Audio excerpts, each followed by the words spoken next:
Welcome back to the channel. This is Trendy Storm and you are watching first part of What If Naruto joined Sona's Perch. If you enjoyed this video, please like, share and subscribe to this channel. Now wasting no time, let's start the story.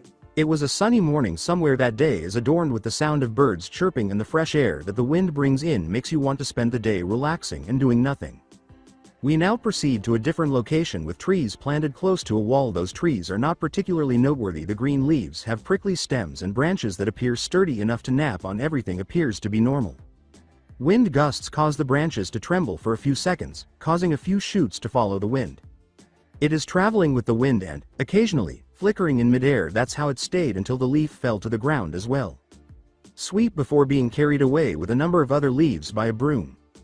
Sweep, sweep. Sweep. The sweep stopped. The screen is now moving upward as though it is under control. The stiff fibers of the broom, the handle of a pair of hands to grasp it, and finally a person's face. Yawn. So sleepy. With 3 lines on each cheek, untidy, spiky blonde hair, and a drowsy face, he has the appearance of a teenager. His sleepy expression changed to a frown, and when his eyes opened, the world saw 2 blue-colored ones. It briefly turned purple before turning blue again. Now what are those birds planning, coming to this town in that number? The blonde's face wrinkled as if he were thinking deeply, and he remained that way for a moment before returning to his drowsy demeanor. Whatever, he decided to use a left and right motion to swing the broom back. His name tag is the main focus of the screen as it moves to a new location. Naruto do Don. Before the screen moves to the back of this again, an imaginary sound effect can be heard, similar to what you might hear in some anime. The Naruto guy. Janitors of Kuo Academy do Don, Ohayu gozaimasu. Osu, Ohayu gozaimasu, Osu, Ohayu gozaimasu, Osu. Perhaps you are already aware of what transpired there, perhaps not. No, it's not about 2 people constantly saying hello to one another. That was Naruto greeting a number of people who were passing by him with a still drowsy face. As someone who has already observed, those who go by him are Kuo Academy students, the school that was exclusively for girls before it became co-ed. Naruto gave a small thank you for that. He is constantly summoned to the staff room because some students have accused him of performing a lewd act with his eyes, which is really annoying. Stated differently, observing, he's undoubtedly a pervert, but he's not a fool for publicly displaying it. Kya. It's them. His train of thought was cut short when he heard a number of boys and girls begin to squeal and some whisper. At the daily ritual of Kuo squeals in the morning, the blonde rolled his eyes. Here we go. He keeps sweeping along the sideline, ignoring the growing murmur. So pretty, so beautiful, so gorgeous. As expected from Kuo Academy's 2 great ladies, those pretty face, their great personality, and that gorgeous body, it's like they are angels who sent to this school. Is what most of the students said, but he simply snorted. He shook his head at yet another hormonal student's folly. It's not like that. Though whoever said that was completely incorrect, only 90%, perhaps the angel assertion. Yes, he is aware of their identities. 3rd-year student Rias Gremory is a red-haired devil from the Gremory clan, one of the most well-known families in the underworld. She is that family's current heir. As the queen of Rias Perrage, Himejima Akeno, a 3rd-year student with black hair and a former fallen angel hybrid, transforms into a devil. What? Does he also need to mention their 3 sizes? Absolutely not. Look it up elsewhere. As the student stated, the blonde keeps sweeping, but be sure to stop for a few minutes to avoid getting dust on their onisamas. Holy clothes. Another example of their foolishness. They wear the same uniform, don't they? He shook his head once more while maintaining a straight face and a more positive expression. His eyelids are slowly rising and falling all the time, and he is no longer drowsy. He works hard to make it better, and the face that might have been caused by sleep deprivation is now turned into a bored face. Before the alleged 2 great ladies of Kuo Academy strolled slowly in front of him, he noticed a streak of red hair coming from his left. When the girl with the red hair turned to face him, her blue-green eyes seemed to slow down time. Ohayu. The black-haired girl behind her nods as the redhead says this with a brilliant smile. They continue to walk to the school after Naruto simply nods in response to the gesture. He wants to return her greeting with Osu or Ohayu. However, there is always a negative rumor about him at the end.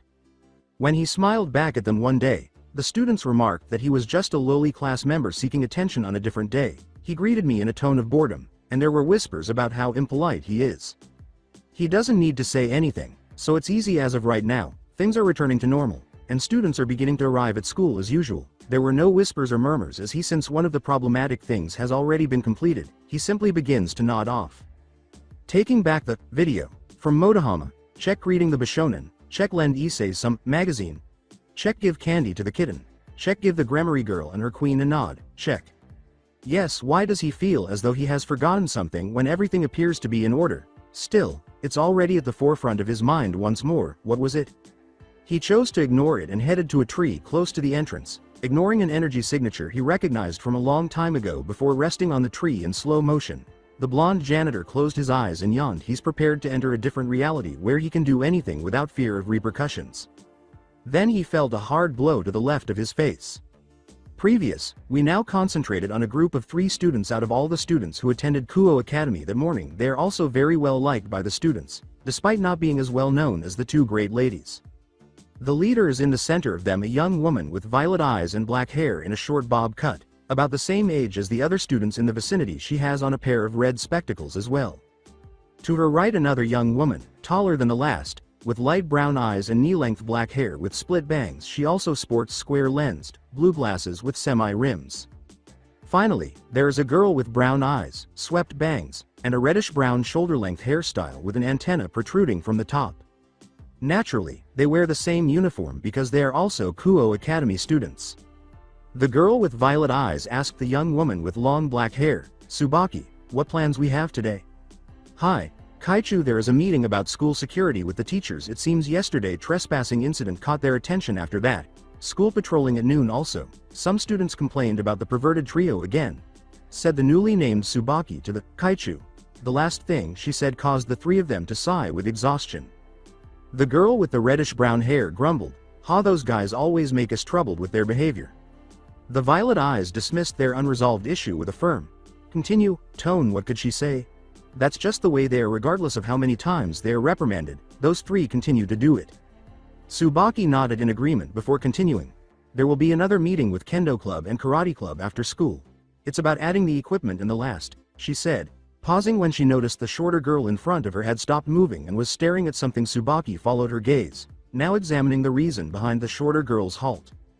Kuo Academy's 2 great ladies. The girl with the reddish-brown hair laughed at the Grammary clan's heiress and remarked, as expected from them, they always caught everyone's attention.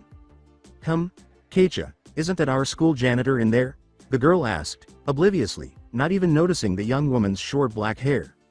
The young woman, who was now staring at the blonde, seemed to be directing all of her attention toward him. She watched him nod at her rival, the Grammary's heiress, and continued to stand there as if he had nothing better to do. She noticed that the blonde appeared to be thinking about something after the daily chaos was over. Excellent, he seems to have remembered his assignment. Or what did she think before the blonde janitor shrugged his shoulder and moved to a nearby tree? The idiot, she was aware that this would occur. Heck, she foresaw this. "Tsubaki," was said by the short-haired observer in a composed manner, but if you listen closely, you can hear a hint of irritation. "Hi, Kaichu, the new one?" The Kaichu of Kuo Academy simply nodded in response to the question. She takes her gloves out of her pocket, then, as though demanding something, she raised her right palm and placed it in her hands.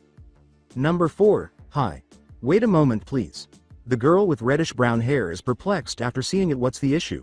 What took place? And what does the number 4 mean in Kaichu? She watched in silence as Tsubaki rummaged through her bag and put gloves on her hands as well. She then pulled out something, and it was a block. It has the number 4 on it. The girl looked at the object that passed to the young woman with short black hair in front of her and said, "Anyo Kaichu, what is that?" Without glancing at the recently renamed Tomo-san, summoned the Kaichu. "Hi?" asked Tomo, who was now a little curious. "It's a brick." At that, she started to perspire. She is obviously aware of it. It is a rectangular object made of dried earth with a pink tint and a faint burn on the edge. It is unquestionably a brick. However, what about it? Why does she pull out a brick? Furthermore, why did Tsubaki pack it in her bag? The number 4 indicates that there are more. A hand clutched her shoulder before she could open her mouth. When she turned to face the source, Tsubaki shook her head as though telling her not to question. It goes a step further. Before concentrating on what her Kaichu would do, Tomo complied with the young lady's request and wore blue semi-rimmed glasses. She noticed the violet eyes piercing and examining the blonde janitor's every move. She begins to nod off after noticing the janitor yawning before he finished another one. Kaichu threw the brick that would have made a professional baseball player proud. He nods repeatedly. Swoosh, bam, thud, bullseye. Kya. Some students are yelling at Naruto as he lies on the ground this time.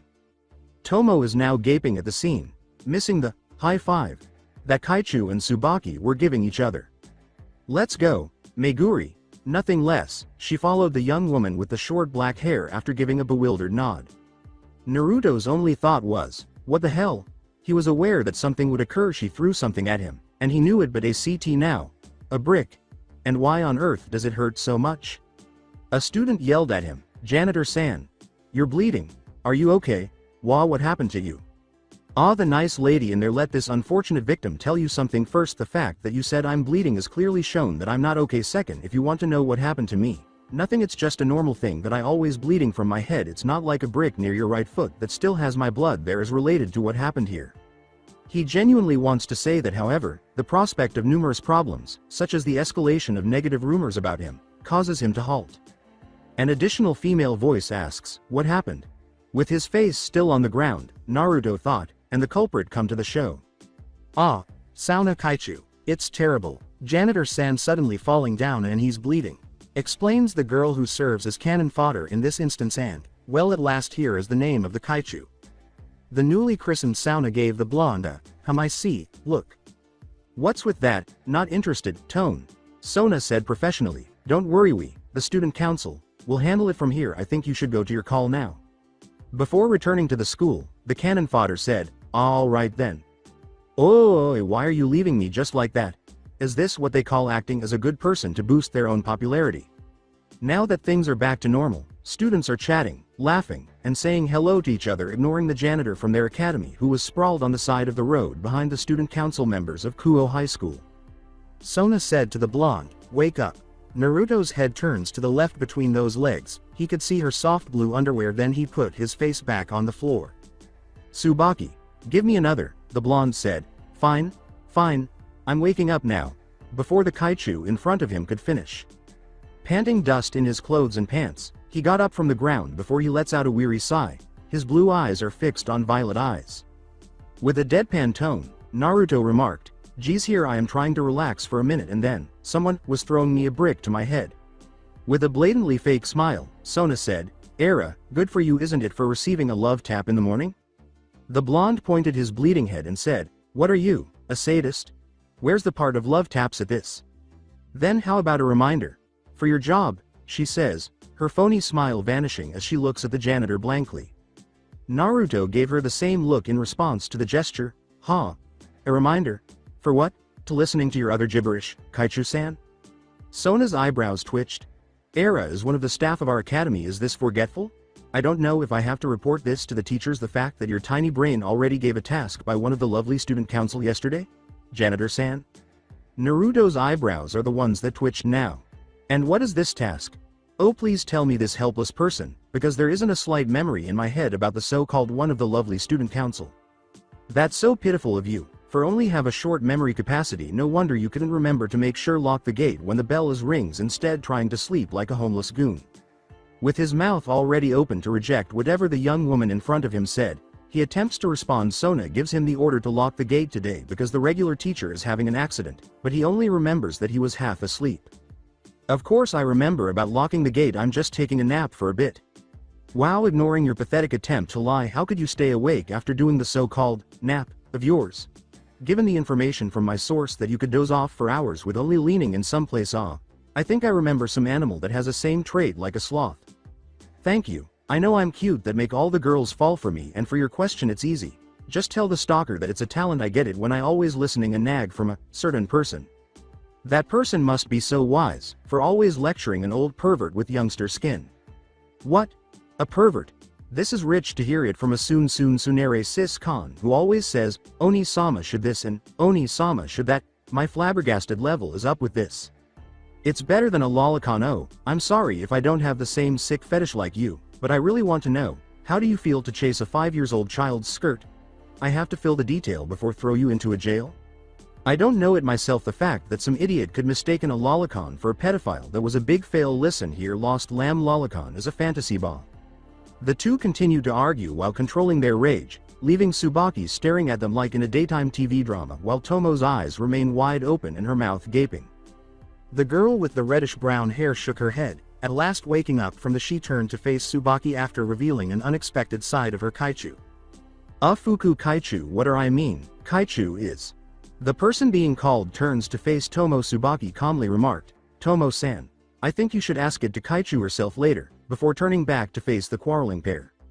Hi. She is unable to understand why is Tsubaki unable to inform her at this moment. She chose to put the issue off for later and shook her head. She noticed that the school bell was about to ring when she looked at her watch. Tomoe told the Fuku kaichu, I think we should go now or we're going to be late. A glint went missing in Sona's and Naruto's eyes. Time appears to be slowing down. Sona opened her mouth slowly as soon as she heard Kohai's advice. However, she erred when she noticed Naruto's terrified gaze fixed on her from behind. She turned her head instinctively. It's still moving slowly. She misses Naruto, who makes fun of her. Teddy bear panties. It feels like a bullet went straight into her ear with those words. The 3 words are audible before her brain processes them and recalls some past experiences. Teddy bear, panties, wink. With a degraded look on her face, a younger Sona said this while posing as a magical girl. She currently sports a loose brown shirt, bear-shaped ears, and white underwear with a cartoon bear face printed on it. In the meantime, a younger Naruto was giggling loudly in front of her, and Suna, who appears to be a little older and has a star in her eyes, was standing next to him. Her face turned red as a result of those embarrassing scenes that replayed in her mind. Her mouth was open when she abruptly turned her head and was cut off. Ding, dong, dang, dong, wah wah. Well, what do you know? Times sure go fast. I'm sorry to inform you that I still have something to do. Naruto said as he began to move in the direction of the gate. He waved his right hand without turning around. Don't all of you have a class to go? I'm sure a role model being the student council wouldn't make some bad impression to the teacher now. Yane, he said. Sona was still blushing and giving him a death glare, but I didn't see it. TCH is the only sound emanating from her mouth before she turned and began to enter the school. She didn't turn around and continued to walk. There are a lot of plans to reimburse the blonde janitor. Until she hears someone laughing uncontrollably. Ahahaha. And that was my 349th victory.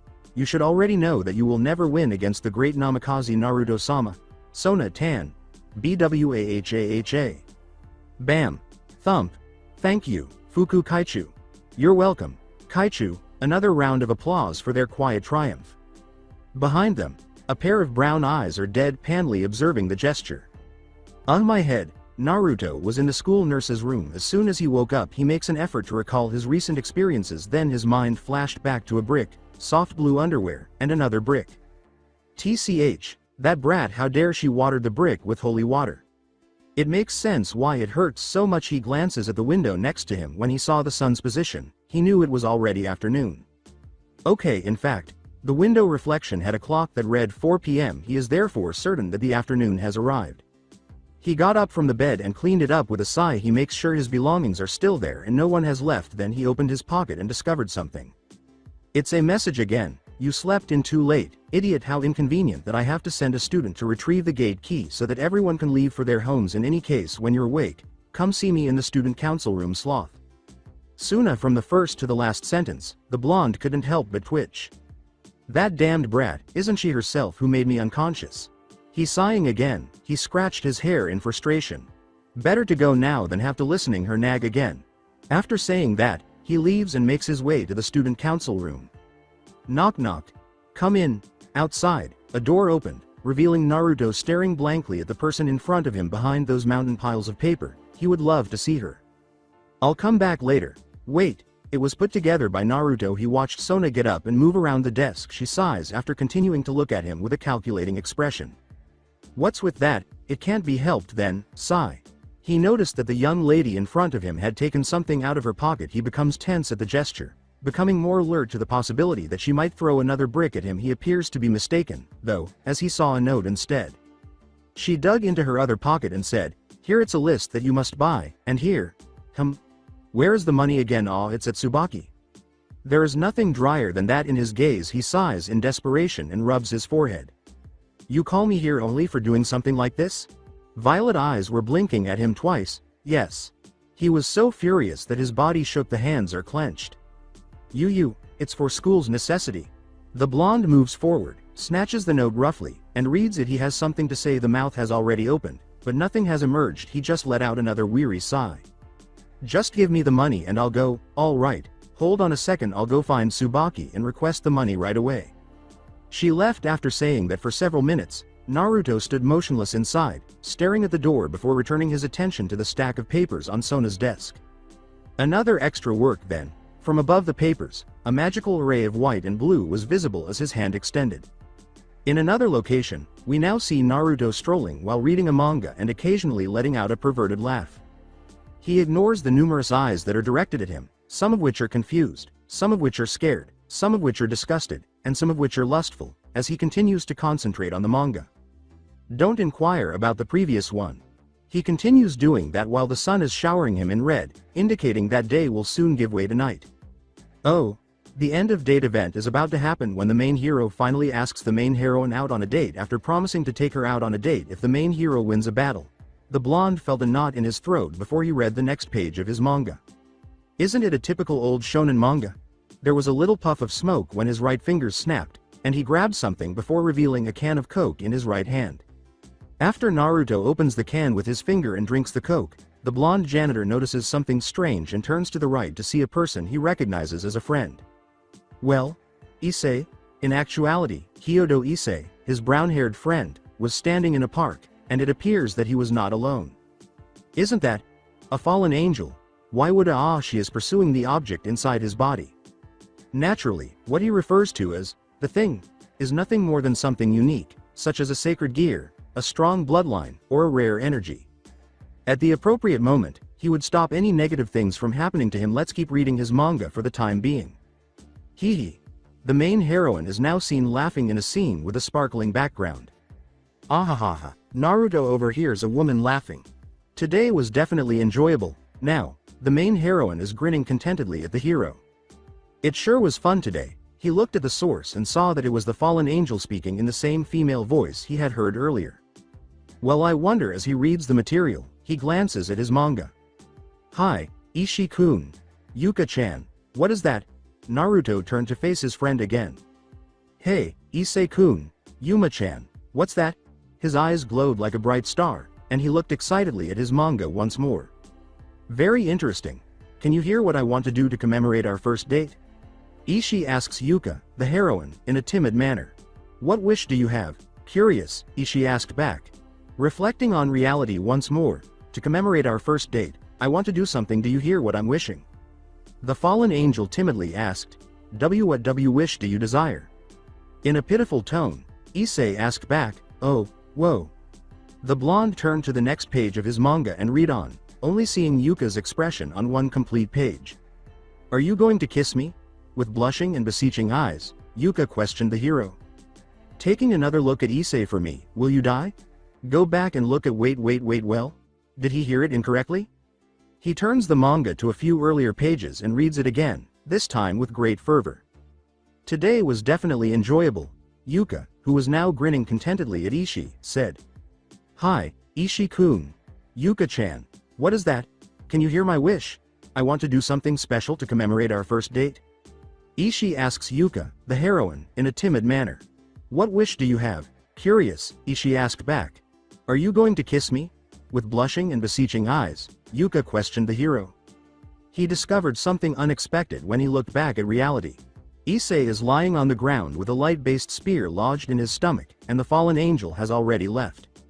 Looking at his friend, his fellow pervert who always said he wanted to be a harem king, and his beloved fellow pervert who has a huge love for boobs lying on the ground with his blood, he stood there like a hopeless deer.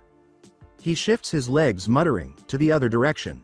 Ignore it, ignore it, ignore it, ignore it, knock knock. Come in. Naruto was still holding his manga when a door opened. Osu. You're running late.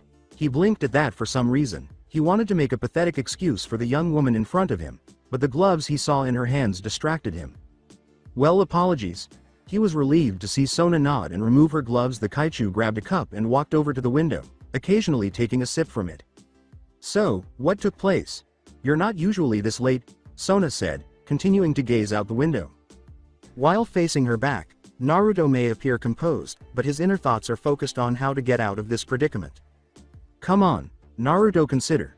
You cannot tell her that you traveled to a different town solely to purchase a rare figurine of the magical girl Milky Spiral 7 alternative. He inhaled deeply and coughed twice. I was in an area scouting. A significant number of fallen angels visit this town. Additionally, it appears that they are pursuing something or several things. Naruto. You are fantastic. Oh, Sona, who was still drinking, remarked. I already heard it from someone else, for that matter. It seemed like whatever was there was still hot. There was silence for a few minutes, but Naruto, who remained motionless, had thoughtful expressions on his face. Anyo. What is it? No, that. I saw Issei with this cute girl, Naruto said, pointing to the manga he was holding. It's just when I going back to here while reading this manga. Well, how about it? Foo, came out of Sona's mouth as she blew her drink and asked half-heartedly. Apparently, the two of them are going out and on a date. Then, she says, moving her cup close to her lips. After a few minutes of watching, I'm bored and compelled to find out what happens next in this manga. I read it briefly, and then I realized. Is her response as she takes the liquid from that cup. The girl stabbed him. She was about to spit out her drink. The blonde turned back and gave him a disbelieving look after noticing Sona coughing a few times. She what? She gave him a stab wound. The young woman in front of him has quickly put on her gloves once more and is already searching the cabinet, so it appears that he was mistaken after all for telling her about what had happened earlier. Just look at that glare. Oh no, this is bad. You know, sometimes you just have to let a girl hit you, but it's not like he can't avoid everything she throws at him. It's for the comedic service. Yes, life isn't always fair. Sona, hold on a second. Please don't throw that brick and calm down. Fearing that he will never taste the damned holy brick again, he cowers. And why ought I to pay attention to you? It's because everything is under control already. After placing the brick on her desk, she gave him her iciest look. Explain. Now. The damnable brick was no longer in Sona's grasp, so Naruto turned his head and stood up, still staring at it, wary of it because he sensed something sacred about it. Now, all right, you don't need to shout, gosh. What I mean is, I think the Grammary girl has made Issei as her peerage, he said, clearing his throat. Rias. Yes, that girl, because I'm going to report it to you shortly after I leave. Her energy was palpable in the vicinity of Issei, therefore, she might have reincarnated him as a devil and elevated him to her peerage. Sona appears somewhat calm after hearing that, ignoring the slip, and she reprocesses the information, finding something strange. Why would she act in that way? Why are you certain that Rias would make Issei a peer? Well, perhaps due to his sacred equipment? Holy equipment? Does he own one? Well, based on what I've pieced together, I get the impression that Issei has a pawn that is comparable to yours. Well, again, what is his name? Sake? Sadie? Sanji? Saji. Additionally, what do you? The young woman paused her inquiry and gave the blonde janitor's words some thought. The soul of Vritra, the black dragon, is held in a number of sacred gears, including the absorption line, which is owned by Saji. This implies. Don't tell me. Yes, Issei possesses a sacred weapon associated with a dragon and a powerful one, too, if it could frighten a fallen angel about what might happen. She was somewhat taken aback by the idea that someone like Hyodo Issei could be in possession of such a potent piece of sacred equipment, and that Rias appears to be the one who receives it. Sona lets out a weary sigh, moves to a nearby chair, and rubs her forehead while remaining silent and ignoring Naruto as he resumes reading his manga. Her eyes suddenly focus on the blonde as she straightens up. What? Her violet eyes are screaming trouble for him, and he can't help but feel a little intimidated by the way she looks at him. Namikaze, tell me something based on how you describe it to me. You appear to have been aware of Issei's sacred equipment for some time. Since when, then? What? Well, regarding that, I've known it for about a month now. Wait. Why do you want to throw that thing at me even now? Did I not already explain it? He flinched once more, shielding his head with his manga. So, tell me again why you withheld that information from me. How would you use it? Do you want to elevate him to peerage? With what? You only have 3 pawns, a rook, and a bishop, right? The young lady with the red-rimmed glasses paused. That's correct. How does she add him to her peerage, even if she wants to? Saji needs 4 pawns to reincarnate him, and if the blonde in front of her is correct, Issei's sacred gear is extremely powerful. She gets out of the chair and approaches him, saying, I think I'll go home now. A white-blue magic symbol then materializes beneath her. Yes, I believe you require that. Where should I place your order, by the way? Said Naruto, who suddenly produced a scroll. Sona uttered the words, near the cabinet, before being engulfed in white light. And she acts in that manner. Not even a, thank you, good night, or, see you later. Some errand boys are deserving of that. He approaches the spot where the young lady with the violet eyes opened the scroll and spoke. Kai. A puff of smoke emerged, and then Naruto saw something else. Glaring at the brick that causes him so much pain, he enters the Kaichu's desk, opens another scroll, and places the white content above the damn brick. Fuin. The brick disappears with another puff of smoke. After giving 2 claps, Naruto raised his hands in a gesture of prayer. May our path never cross again. He paused the gesture and briefly closed his eyes, which turned purple when he opened them again after losing their blue hue. He looks at his surround, sensing if there's anyone who could interrupt what he will do. Okay, it seems there's no one else in the school. With a snap of his fingers, a pile of papers emerged from the same desk, which was now glowing with another white-bluish magic symbol. With little illusion and someone fatigues on doing job, anybody won't realize if their work are less than it should be. Before picking up one of those papers and reading it, the blonde walked around it and settled into the chair. We'll see the budget for the swimming club, huh? It ought to be something like here. The blonde janitor works alone in the student council room, writing and filling out the required information for each paper, finding the best solution to Kuo Academy's problems and continuing to do so without complaining. Gosh. Next is, a flash of white light appeared in front of him before he could finish speaking, and he looked at what was in front of him after it vanished. Sona is here. What are you doing? Whaa? No, this. Ignoring his frantic gesture, the young woman picks up one of the papers and reads it. A piece of paper that is addressed to Kuo's student council. She reads the section about the solution request box and is impressed by what she sees.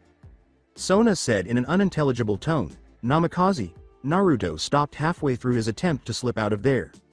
He pivoted to face her rear. You know, haha. This isn't what you see, Naruto said uneasily. Am I required to say it? She obviously wants an explanation for what he did.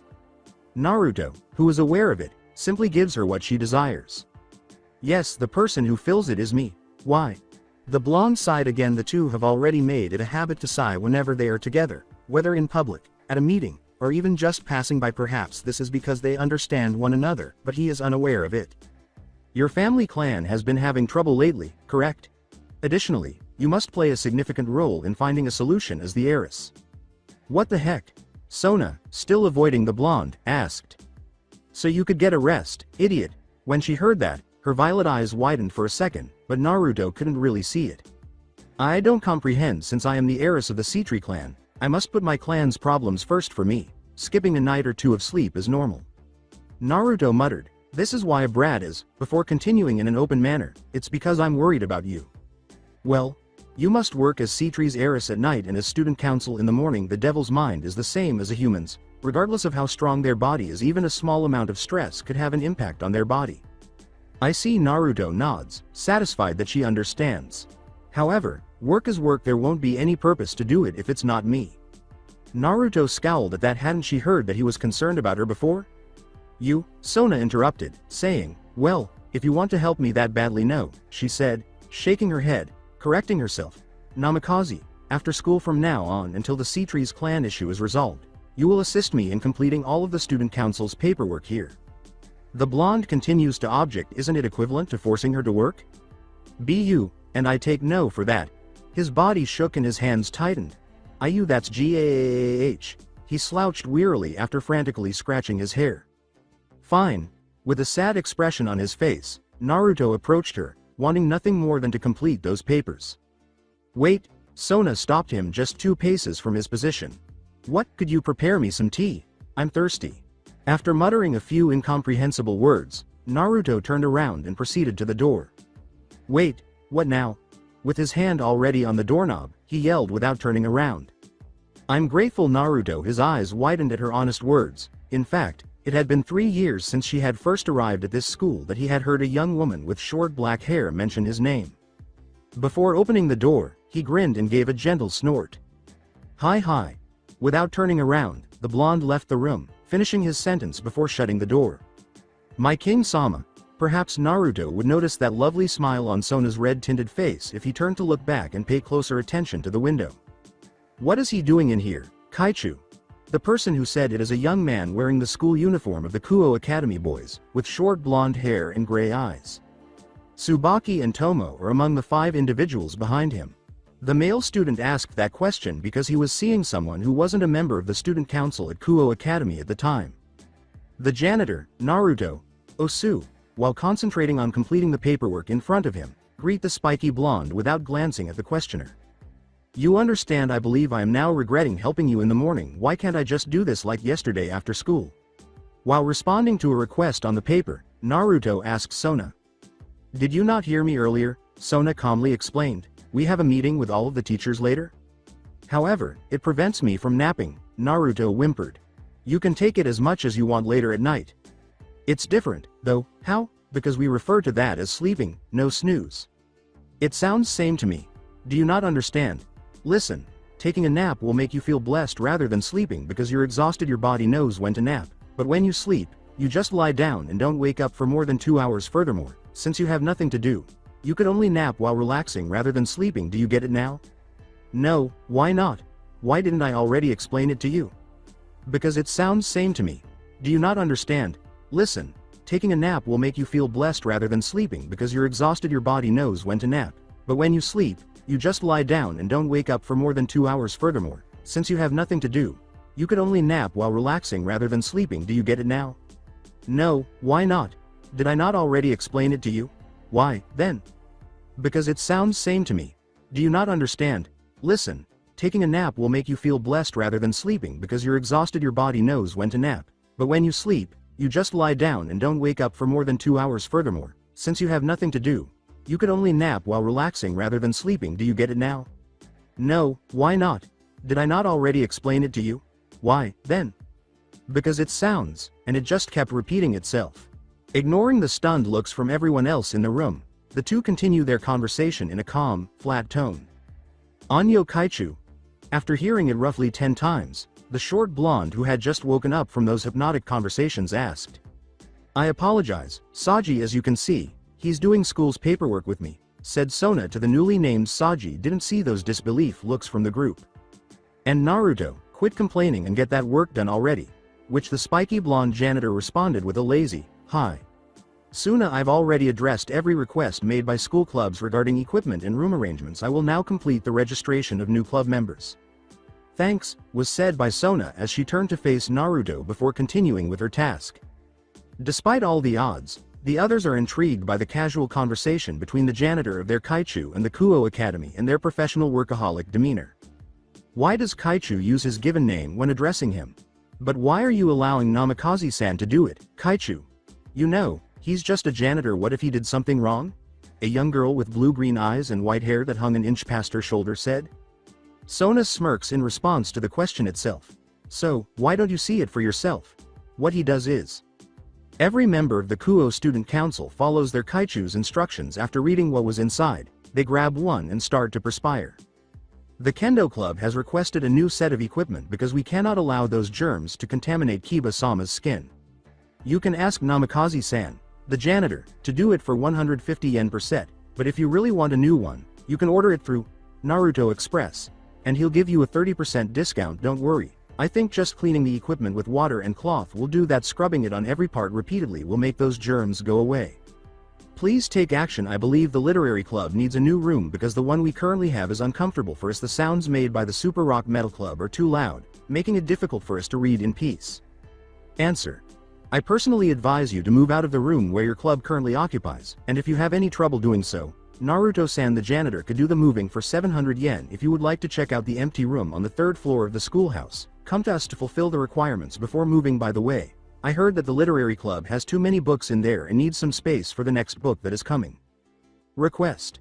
Would it be acceptable if we changed the swimsuit at the current school? Answer. Why not, as long as it's still appropriate and won't reveal too much?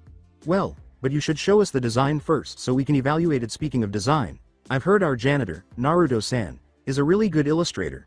You should talk to him about it. If you do it this week, it will only cost 300 yen. That's the main idea. This, Saji mumbled, shaking. What is this? You're there. The student council is who we are, not businesses. The short blonde pointed at Naruto and went on. Hee. What are you discussing? It is up to them whether or not to accept the offer. All I'm trying to do is assist the students, okay? With some price, of course, the final statement says in a cunning manner. You gold digger, stop talking.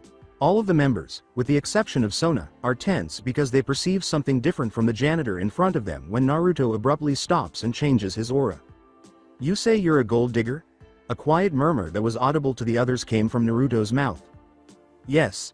As the student council, you're simply abusing our authority, aren't you?" With trepidation, Saji said. Naruto's uncharacteristic Uchiha snort was, "HMPH, please don't compare me with those newbies," Naruto said, pushing a pair of imaginary glasses into his nose bridge. The tone of, "Then what are you?" suggests that the short blonde is trying very hard to control his rage. After hearing it, Naruto remained composed and said, pulling his collar and letting it drop in a cool pose. "I am a con artist. Sona nearly made a mistake on her work, and everyone who heard it criticized Q. Isn't that worse than that? After a speedy recovery, Tomoe is giving him a Tsukomi. Is not, is too." At the unison, Naruto blinked and noticed that every member who yelled at him was glaring at him. "There's nothing we can do about it." The spiky blonde sighed. "It would appear that I should resign and return to my previous position as a beggar. No, I believe a thief will suffice. What are everyone's opinions? They want to grab him and send him to a psychiatrist because of the way their school's janitor said it with a naive smile and a glittering light background. Every Kuo student council member is about to comment on that, but they are cut off by a sound that sounds like the victory fanfare from Final Fantasy. Naruto said, "Ah, my phone," and began to search his pocket. Those who understand what that sound means are clenching their jaws, as though the blonde janitor is making fun of them. "Hello, Naruto, the master of trades in this place. Could you tell me who the victima that is, the wonderful person who will be using my services is? Why is that dull introduction?" Additionally, he said victim quite clearly, didn't he? Is what they were thinking. Everyone, including Sona, is now staring at the blonde who answered with a serious expression, then relaxed and chatted animatedly. He continued doing this for several minutes before hanging up the phone. Then he turned to face their Kaichu and gave them a loud clap, interrupting them all once more. "I apologize, Suna. I have to meet him right away because it looks like someone needs me." Sona frowned. "What about those documents?" "Yes, that I have already completed it, along with another half from your part," Naruto joyfully chirped, causing everyone who heard him to turn to look at the blonde's table. It's true that the number of stacks on his table has significantly increased since a short while ago. "How?" Afterward, "Itekamasu." Naruto, who in outside of the door, give them a salute, and then he bolted out from there. Yahahaha. "Hey. Avoid running down the hallway." A short, small girl with brown hair, green eyes, and green clips in front of her twin ponytails yells. When she saw the spiky blonde already heading toward the stairs, it was too late for her to pursue him, and she chose to return inside with the others before shutting the door. "It's accurate," a tall girl with shoulder-length blue hair and blue eyes said. "Everything's done." She was now looking over some of the school janitor paperwork. "Rhea, what's wrong?" Tomoe, a slender girl with long brown hair that ends in two short braids, matching brown eyes, and a blue headband, asked someone standing next to her. The other members now turned their attention to Rhea, who had just been given a new name, as she looked intently at the paper in her hand. "Anyo Rhea?" questioned Tomoe once more. "I apologize, Tomo-chan." It's simply his response is outstanding. Observe how, in the first sentence of his response, he makes you consider how troublesome this thing's to do, followed by, "There's another way to do it with easier." He then used that opportunity to advertise his service in the role of treasurer. "I'm impressed." In that room, multiple people engage in face palming. "Kaichu, I want to ask again," Tsubaki said as she abruptly moved forward and glanced at Sona through her glasses. "Would you mind adding him to the student council at our school?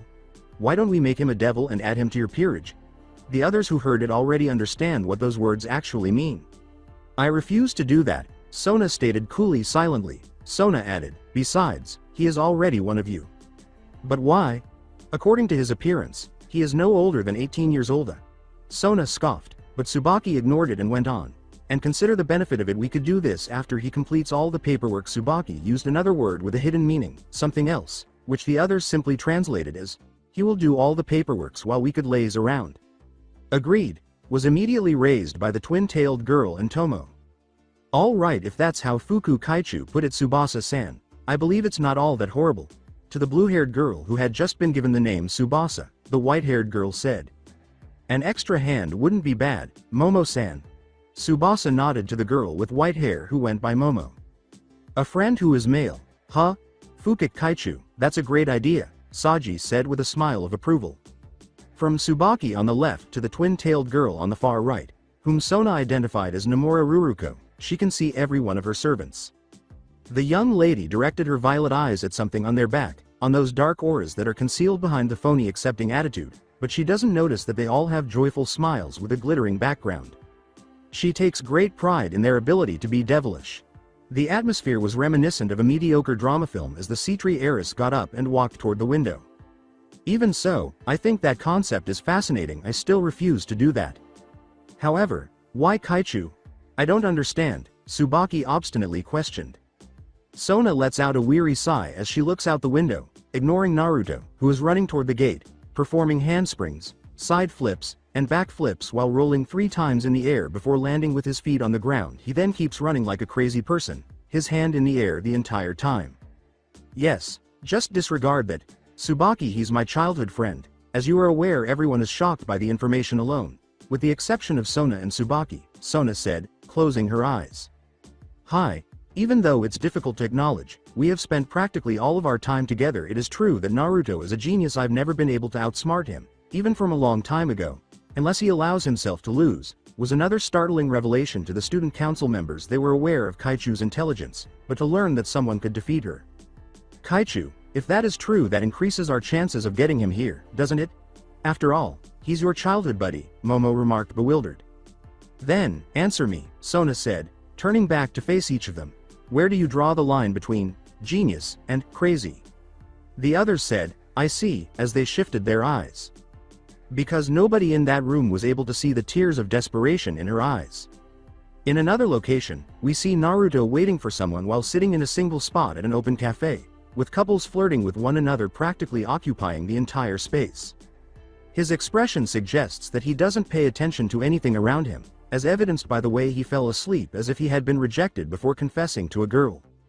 That sounds so pathetic. Somehow he continued to look that way until something cold touched his cheek. The blonde turned to see a man in his 20s with black hair and golden bangs, red-violet eyes, a gray kimono, and soft drinks in his hands. Yes, the man is currently giving Naruto a brilliant smile that makes the blonde's face blue while he holds his mouth open. I apologize for making you wait. Oi, isn't it impolite to feel like throwing up after seeing someone's face? After a few minutes, Naruto calmed down and turned his head, glaring at the man with the 2-colored hair, his face still pale blue. He had given him stop motion with his hand. Stop talking, brat, the blonde grunted. You know how weak my stomach is if I see anything screaming homo. Here, something that maybe helps you, Ji-chan, the man said, shrugging it off before sitting across from Naruto and offering the drinks. He took it and drank it, saying, thanks, Azazel. Well, it's not my taste, but whatever, Naruto remarked as he began to feel better. You seem to be as obnoxious as ever. What's up with you calling my name like that out of the blue? Asked Azazel, who had just been given a new name. No, to make it easier for this scene to proceed, I simply believe the author should introduce your name. Giving your name will, in my opinion, improve this chapter for someone who struggles with grammar and vocabulary more than simply typing. The man who has this. Or the man who has that. It's as easy as that. Naruto, thank you, you're welcome, haha. After hearing what the blonde in front of him had to say, Azazel started to perspire. He dismissed it, believing it to be nothing more than an old man going senile at some point. By the way, Azazel interrupted, saying, stop calling me like that, Ji-chan. You dare to give me orders?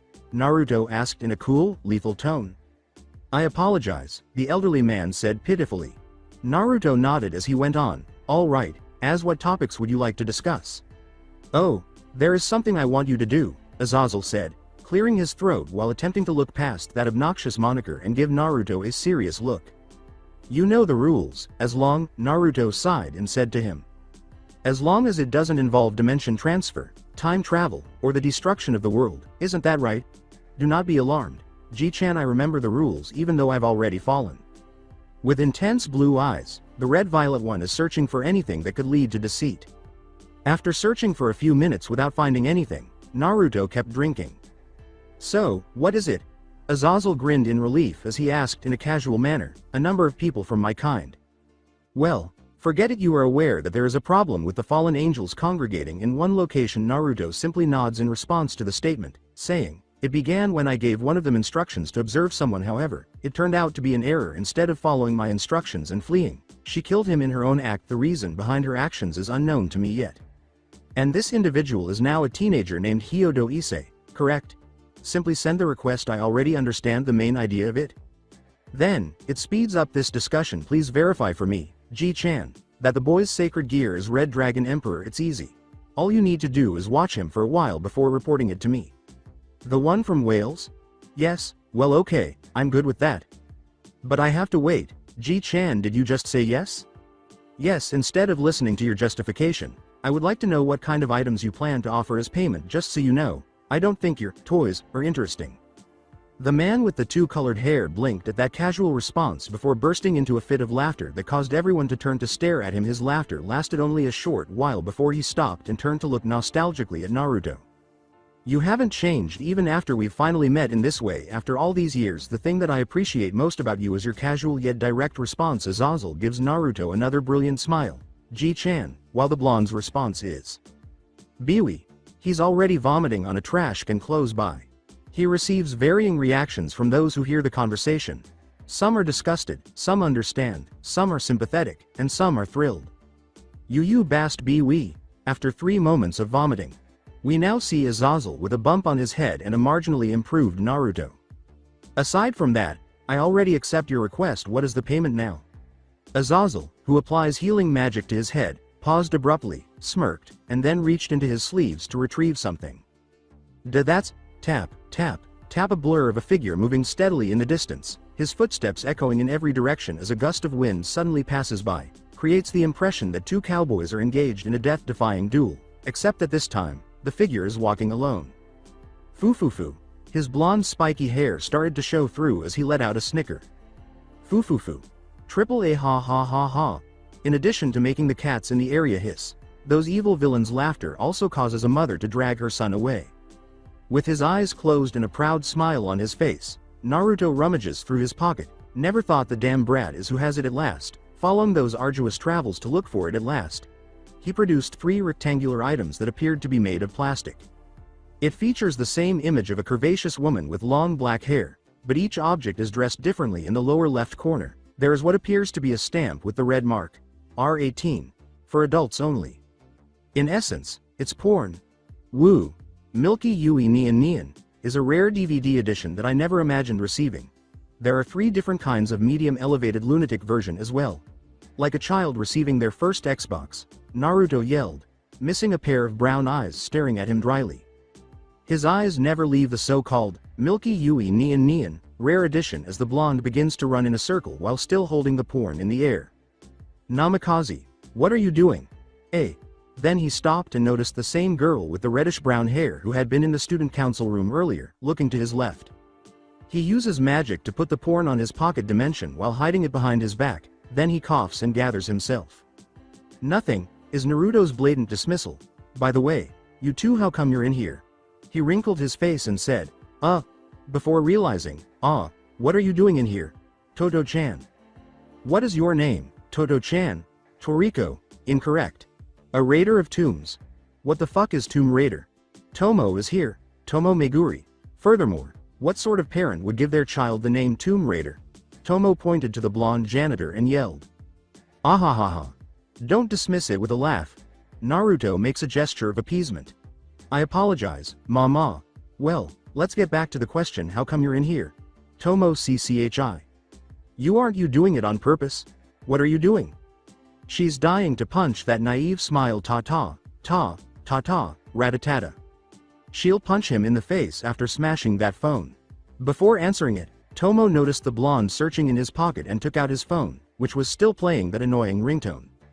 Hello. Naruto is a master overall. Oh, it's Suna, what's the matter? I met Tomo cchi here, by the way. Well, what? By what do you mean? When the second-year Kuo Academy student saw the janitor answering the phone, she assumed it was her Kaichu who had called him, judging by the casual tone of his response. Are you certain? Once more, his somber manner, which stands in stark contrast to what he did, makes her wonder what kind of person this janitor is. Oh, look, he's sighing now. I've been cool with it from the beginning after all. You told me to keep it a secret, didn't you? No, don't be concerned about it, all I want to know is what's going through your head. Hold on, or should I just tell her everything? Alright, then. When Tomoe saw the blonde, he hung up and returned the phone to his pocket. Alright, let's go. Tomoe cchi, Naruto said as he began to move in an arbitrary direction. Namikaze, please stop referring to me in that manner. What do you mean by let's go, as well? Curious, the girl followed him. Naruto, don't call me Namikaze. Call me Naruto. In response to your inquiry, Sona instructed me to assist you with your devil's work. Hearing that, she halted her course, a little taken aback that the blonde was aware of her identity. What did you just say? Naruto turned back to face her, anticipating this. Did Sona really not tell you? Ayama? A grin appeared on his face. A swindler, enough already about that scammer. Moo, alright. I am a devil, Naruto sulked before moving on without turning around. Well, apparently, the young janitor of Kuo Academy isn't a normal human as she believed, and she wasn't sure what to say about the blonde in front of her. The fact that she and her friends frequently run into him at the school gate, heard a rumor that he was capable of many things, and that he was referred to by the girls as the poor prince, actually makes him one of her kind. A devil. When she remembers something, she palms her face. He is Kaichu's childhood friend, of course, and since she is a Surti clan heiress devil, the blonde must also be a devil. We're here. Her thoughts were interrupted by his voice, and she glances at the old warehouse building before double-checking the address. Thank you for coming with me, Namikaze, she said, turning to face the blonde and nodding. The place is right, however, I'll handle it from here, Tomoe said as he entered the former warehouse. But prior to that, wait, Naruto interrupted her. What is it? She is a little interested in what Kaichu's childhood friend will think. I wonder, somehow, the smile on his face screams foolishness to her.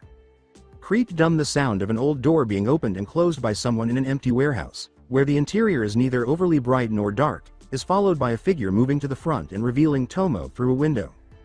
The girl walked in a random direction and shouted, "Hello, anyone in there?" She walked for a minute before finding something in front of her. A corpse. Haha. Suddenly, there's a sound of laughter. Alright, ignore that awful C-rated laugh and tell me who you are. He. Little cunt devil, know how to talk. Still superior to your tiny dick. Tell me what kind of garbage I'm talking about now. Before she noticed a sword that had gone through her stomach, the girl said this in a bored tone. A scum devil was killed by trash, ha ha ha ha. When she looked back, she saw a young man with red eyes and short white hair, wearing clerical clothes, and a menacing smile. The sword that stabbed her was in his hands. Hey, I have a question, she said, bending her body so the head could see him clearly, but instead of the pain, a smirk appeared on Tomoe's face. Scum devil, what is it? Where is the blood? When the man noticed that there was no blood dripping from her stomach, her smirk expanded into a full smile. Poof, Tomoe's body was covered in smoke, and then it was revealed that a log had taken her place. Well, but it's not just any log, there are a lot of sizzling papers in this log. What the? Boom. After being flung from that height, the young man skidded to a stop and looked around, trying to find the devil who had deceived him. Yo, at the source, the white-haired man turned his head and saw a young, spiky, blonde man sitting on a pole. Haha. In contrast to his face, which displayed a great deal of pain, the white-haired man said, another scum devil to be killed. Yes, whatever reduces those discomforts. With a smile on their faces, they stood motionless for a few seconds before moving in a blur as they had given it enough thought. If you slowed down a time, we could see the white-haired man hold his sword as in slashing motion, ready to parry those kunai in Naruto's hands. Naruto's kunai is getting close to touching the sword, but something else happened, and the two of them are getting closer and closer. The white-haired man moved his body so the sword passed through it and was poised for a stabbing motion before the two clashed. Stab. It also managed to enter Naruto's body. Hey, facing the blonde face, the white-haired man raised his head. Where is the blood? As I mentioned, poof. Naruto's body was replaced by another log. Yes, the log with the sizzling papers is the same one. Hey, why would you exhaust yourself when you could defeat someone with an inexpensive homemade bomb? You know, it's called efficient. Dude. Boom. Once more, his body was flung onto solid cement, where it rolled like a rag doll before colliding with a wall. He struggled to keep his red eyes open, closing them on instinct when he felt all those pains intensifying, and he struggled to stand up and lean against the wall. Well, sir, on his left, he sees the same blonde jerk who blows him up, but instead of the pale blue shirt and pants, he's dressed more like a police officer. Naruto pulled something from his back and showed it to the young albino man, saying, "You dropped this." Poof, the third log is this one. Oh, hurry up. Boom. Another location, at the same time on a roof close to the warehouse, we saw Tomoe gritting her teeth and glaring at Naruto, who was carelessly eating some takoyaki. What the devil is that explosion? As I mentioned, a clone, she yelled, pointing to the warehouse, where another Naruto who is exactly like her has built a barrier around it. I already told you it's a log. Tomoe cchi. Don't tell me lies. How could a log do that? What should I do? Blow up. Boom. What? Tomoe cchi. What are you talking about? A log couldn't do that, of course, Naruto said with a naive smile. But gaahh, you eye that? The young woman can't take it anymore. She scratched her hair furiously while running in the circle, until she felt a tap on her shoulder. What? She notices that the mysterious blonde is grinning at her and that he is holding food. Here, have some takoyaki, he says, it might ease your anxiety. All right, that's it. She grabbed it, threw it to the ground, and then severely stomped the blonde takoyaki, making sure the blonde watched. You sure have fun. The reddish brown-haired girl turned her head, and what she saw is something that makes her crying that time. The janitor with those, I am fu-ing innocent, eyes. The utterly foolish Namikaze fu-ing Naruto is consuming another takoyaki. With anime tears streaming from her eyes, she sagged to the ground and said, I want to go home right now. Is this it? Is this what Sona Kaichu felt all those times with the damn stupid fu-ing as old Namikaze Naruto? Boom. Ooh. Naruto decided, more like felt guilty after make the girl crying like that, to move from there to a park. The two are now seated on a bench, with Tomoe looking down with shadowed eyes and Naruto clasping his hands together in prayer. I'm sorry, Tomoe cchi, I'm not serious really? Actually, it's a lie. Naruto did all that to irritate her, but it seems like he's going too far now because she ignores him regardless of how many times he apologizes. No luck it seems. At yet another failed attempt, the blonde sighed. Well, that is a crepe vendor by the door caught his attention? Nay Tomoe cchi, do you want some crepe? Her ears are twitching. Oh, it appears that he still had hope after she responded. Tomoe cchi, tell me I have made numerous attempts to apologize to a girl I want to reconcile with, but she continued to ignore me. Will she forgive me, then, if I buy her some crepes? Tomoe twitched again. Good, just one more push. Well, suppose that I give her 2, 3. Let's say if I give her 3 choco. Strawberry with vanilla ice cream and Nutella as its topping. Yes, that will she forgive me. For example, if I give her 3 strawberry crepes with vanilla ice cream and Nutella on top. The only response he receives is a slight nod. Then, 3 strawberry crepes with vanilla ice cream and Nutella as the topping is an unnecessary detail. From there, the blonde janitor got up and began to walk toward the crepe vendor. He missed the girl behind him smirking. You know what? 3 strawberries, screw it. Your crepes are here, will you now? Tomoe quickly grabbed the crepes and devoured them before Naruto could finish speaking. Those soft textures from the crepe combined with sour sweet strawberry and soft vanilla ice cream that wrapped with chocolate hazelnut, the girl remarked, placing her hands on her cheeks against a background of flowers and a dreamy face. Ah, what joy. Gee. Tomoe realized all of a sudden that she wasn't alone there. I mean, yeah, the girl with the cute blush on her face said, that was good. You know, I think you could break a record for eating 3 crepes in less than a half of a second. Shut up. After staring at each other for several minutes, Naruto began to laugh, followed by Tomoe's laughter, and they both grinned at the end. Well, how about I apologize? It agreed Namikaze, you're still annoying. Naruto, sitting on the bench and staring at her, only laughs in response to her playful jab. Naruto, I told you to call me that, didn't I? She recalled it. Oh, however, the given name of the person who was abruptly called is. Isn't everything okay? Then, what about this? Well, after coughing once, Naruto got to his feet and grinned while extending his hand. Hi there, I'm Namikaze Naruto. You can call me Naruto, though wants to be my friend, but it's a bit abrupt. A friend, huh? She says with a hint of delight, briefly glancing at his hand before taking it in her own. Hi, Naruto Meguri Tomoe is my name, Tomoe said, and no, I don't want to be your friend, while maintaining a smile. Uncomfortable breaking the grip, Naruto gestures to the girl with his fingers. You woman, what are you doing? This is the place to say, yes, isn't it? All of this has occurred in manga and anime. He stomped the ground and yelled. What? Why would I want to be friends with someone as obnoxious as you? She pointed her finger and shouted back. You fucking brat, is this how you approach a senpai who is older than you? Who the fucking brat is? Don't get cocky just because you're 1 year older than me, you stupid whiskers. A whisker is not this, your octopus hair is a birthmark. Octo. You the two are now glaring at one another, sparks flying between them as blue and brown meet. Boom. The two were interrupted by a loud explosion, and then there was a slight tremor. Tomo looked at the enormous smoke that reached the sky and snapped her head to the right. What happened? Not only did she say that, but everyone else in the park has the same question.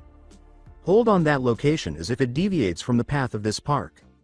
The former warehouse, she knew that a foolish log could not have done it this time, so she turned back to the blonde, hoping for an explanation. However, why are you puking right now? Shoo, stop talking, you Biwi. Naruto is already spitting out his stomach contents into a nearby trash can. Stupid Kuo Biwi, previously, somewhere else. Ha ha ha.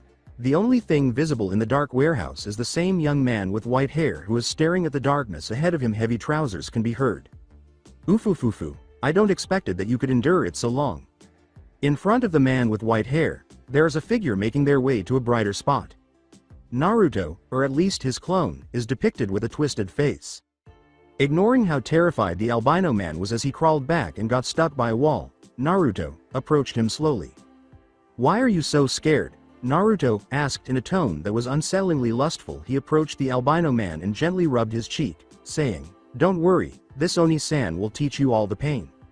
The red eyes of the albino widened not because of what Naruto said, but rather because a lot of papers appeared out of nowhere, giving the impression that a hero has rescued a damsel in distress in a romantic setting. However, it's a man-to-man encounter this time rather than a man-to-woman one.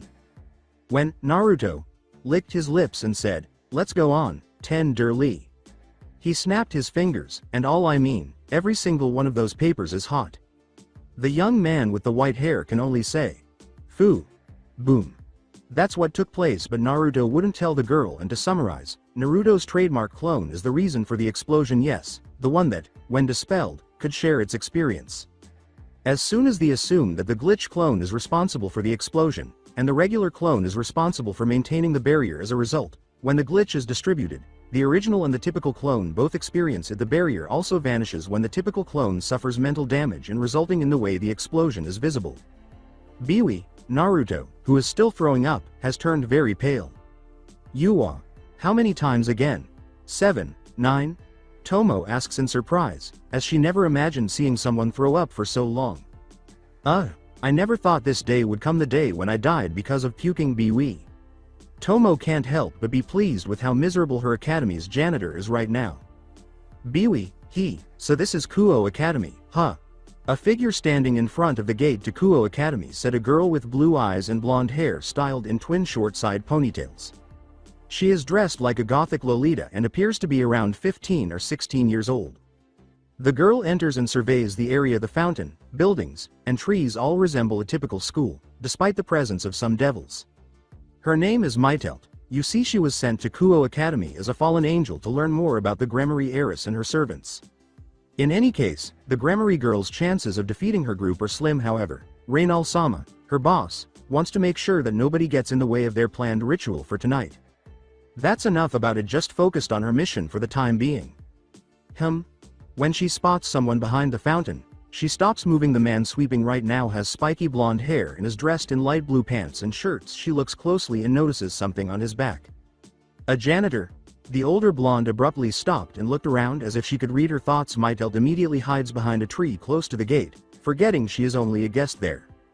Mittelt stared at him like a predator, wondering, what is he doing? She watched as the janitor picked up something off the floor and moved to his left. She fixed her eyes on what the man was holding. It's 10,000 yen. As if nothing had happened, she saw the man glance around once more before putting the cash in his pocket and whistling. The blonde girl gave the employee a filthy look and muttered, Yuwa, never thought there's also people like that in here. She chose to ignore it and smirked as she began to move. The fallen angel thought, that will do then, someone like him must be easy to be manipulated. She pulls the janitor's shirt twice as she approaches him from behind and makes a shy girl's face. Anyo excuses me, Oni-san. Mittelt, the girl, said timidly. Turning around as the older blonde, he showed her his bored faces.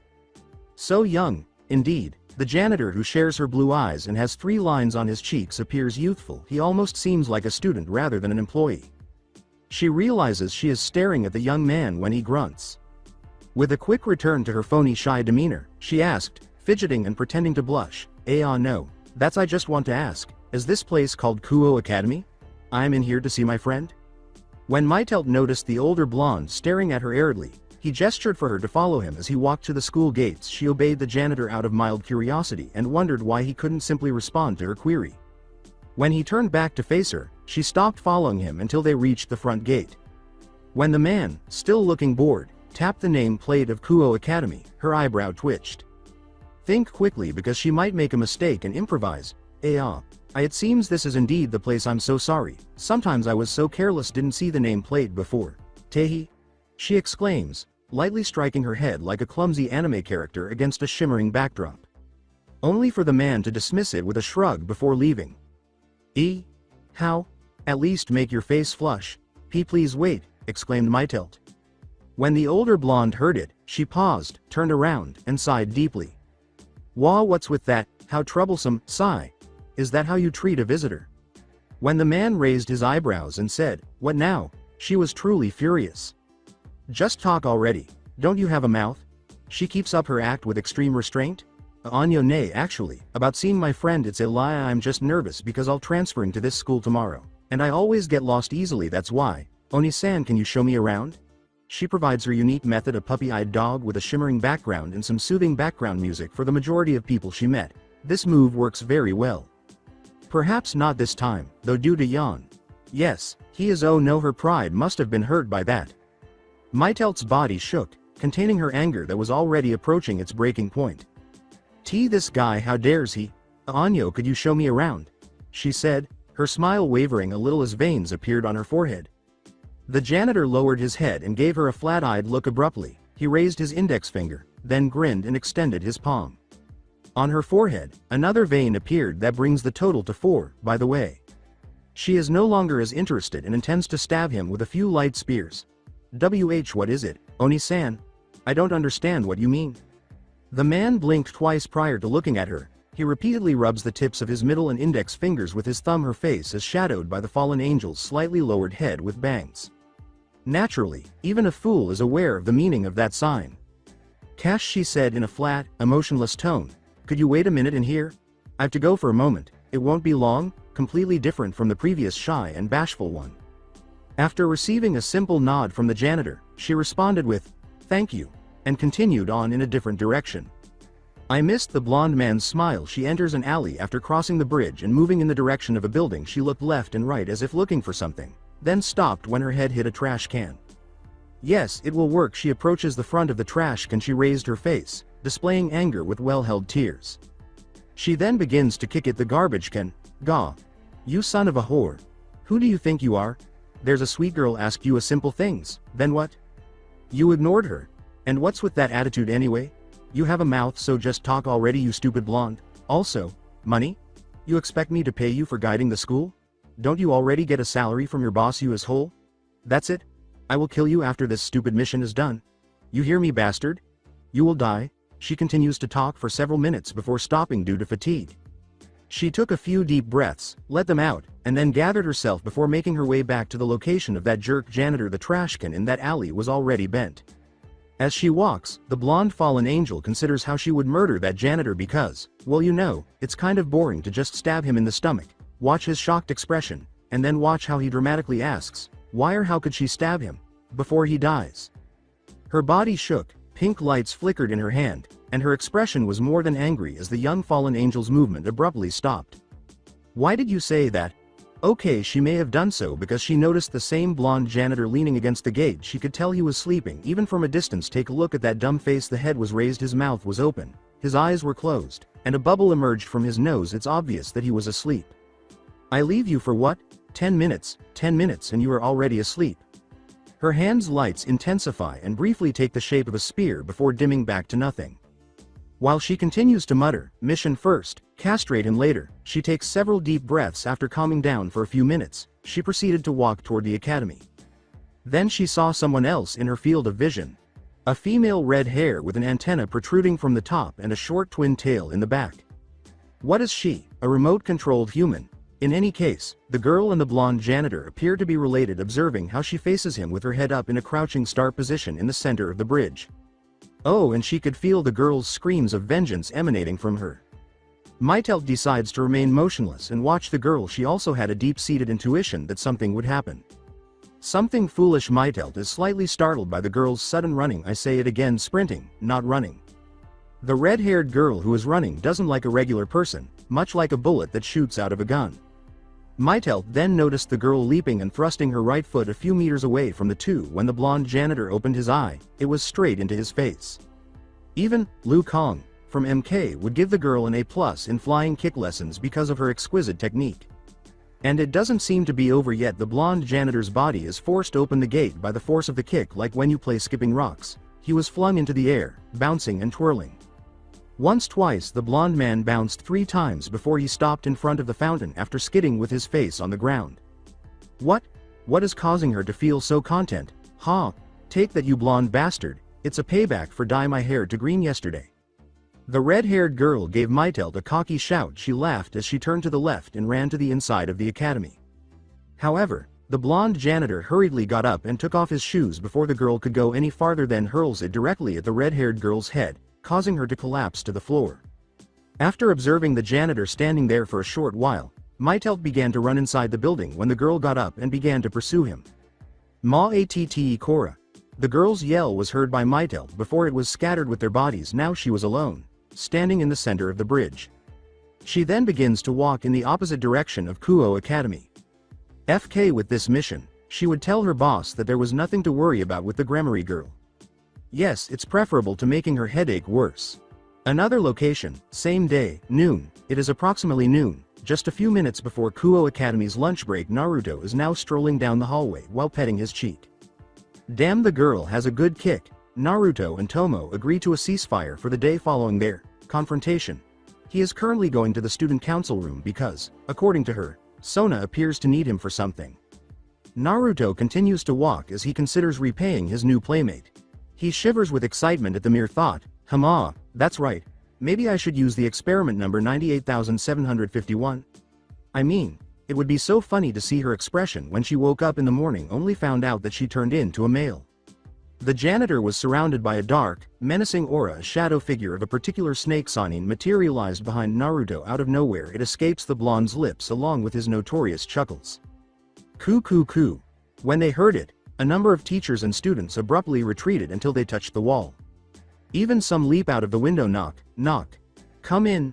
Naruto found himself in front of the student council's room and went inside, ignoring all the students who knew why they were fleeing. Sona is the only person there, gazing out the window. The gesture appears to have become her trademark in recent years. Osu. Ya need something from lil old me? Close the door and stop your attempt to speak with Kansai dialect. The way you speak it sounds 177 times worse than the original. It's even an insult for all people from there also. It makes you look weird. No, I'm sorry, that was rude of me, because you were weird in the first place.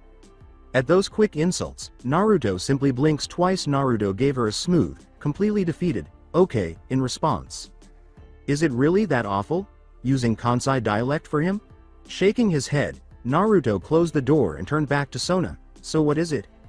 The girl is pushing her glasses as she turns around. Yesterday, one of the Perrages saw you sparring with your own clone. The blonde is cocking his head. One of the Perrages who? It's Yura Tsubasa, comes again? The tall blue-haired girl with Bishonen face. Oh, her so? How about it? If someone were to observe, peek, or even spy on his training, he wouldn't mind in any case. It's not like he's hiding it. It seems, she is amazed about your style, technique, and power behind the punches, as she said. Once again, so what? Just get to the point already. She wants you to train her, huh? She wants you to teach? I heard that. What I don't understand is why should I teach her? I don't even know her in the first place. Sona's expression is one of contemplation. That girl believes that she is weak. For Rook, strength alone is not enough. is what she believes. That's why when she saw you training, she decides to learn how you fight, whatever it takes. It is quiet in that room. Sona glances at Naruto, who briefly closes his eyes to consider the circumstances. Nah, don't want it to troublesome, the blonde janitor said, opening his eyes after letting out an uncomfortable sigh. Okay, Sona doesn't think his response is all that shocking after all those years of knowing him.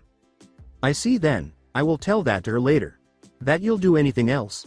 The school bell rang immediately after he asked that question, notifying the students that it is lunchtime. No, that's all. Okay then.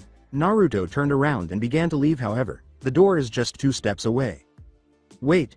The blonde turns back to face the C-tree heiress, who stops him. What? Did you already eat?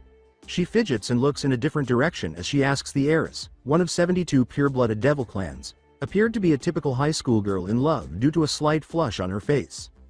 Such unusual actions on her part? No? His confusion is unavoidable. Where exactly is this situation headed? Then, Sona went to a nearby cupboard, dug through something, took out 2 boxes that were wrapped in blue cloth, and placed one on a desk. The girls, still flushed, looked away and said, "That's one for you." You all, what with this romance comedy development? Is the author changing the genre to drama? Well, no, it remains parodied. Then what's with this situation? Also, that box from the size, is it a bento? Or? As Naruto stares at the box in confusion, but, oi, ignoring me aren't you? Took it nonetheless. He opens the lid and removes the cloth before examining the contents. Ooh. Looks good. It's actually a medium-sized lunch set that includes salad, white sauce, tempura, and rice. Chopsticks are also located next to the box. Really? Then, taste it? Yes, madam. Cool, and the timing is good too, because I'm really hungry at now. Naruto grabbed the chopstick before holding the box, say, "Itadakimasu," in silence and ask, by the way, where did you buy this? Failing to notice Sona's eyebrows move. That's, He brings the tempura to his face while pinching it. Naruto's mouth was already open in slow motion. The deep-fried shrimp is ready for consumption. A handmade? He stops as a result, turning his head in a robotic manner while keeping his mouth open. Huh? It's a handmade? He blinked slowly and closed his mouth 3 times. Sorry. Looks like my hearing error. Like I said, it's a handmade. I made it with my own hand from the scratch. The tempura, the rice, white sauce, salad, and the chopsticks. Oh, which clarifies the reason for the C-tree's symbol on it. He returned the tempura to its container and moved a foot, take 3 steps away from it. Sorry, I'm still full from this. Didn't you say you really hungry before? Naruto's stomach rumbled as if to make fun of him. It was so loud he was perspiring. I have to go now. From there he ran away 1 inch, though something stopped him before he could break the door by just 1 inch. Magical barrier. To be honest, suddenly, the room was filled with white bluish magic circles bearing C-tree's clan symbol. No one can out from this room. It's either I release the seal or someone coming in. The barrier will be still on now. Why, what's wrong with my handmade cooking? Behind Naruto, a voice sounds calm and deadly. Shut up. What is my fault that you doing this to me? Fault?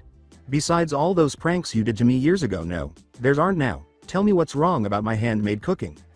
Kaichu with the black hair asked an honest question.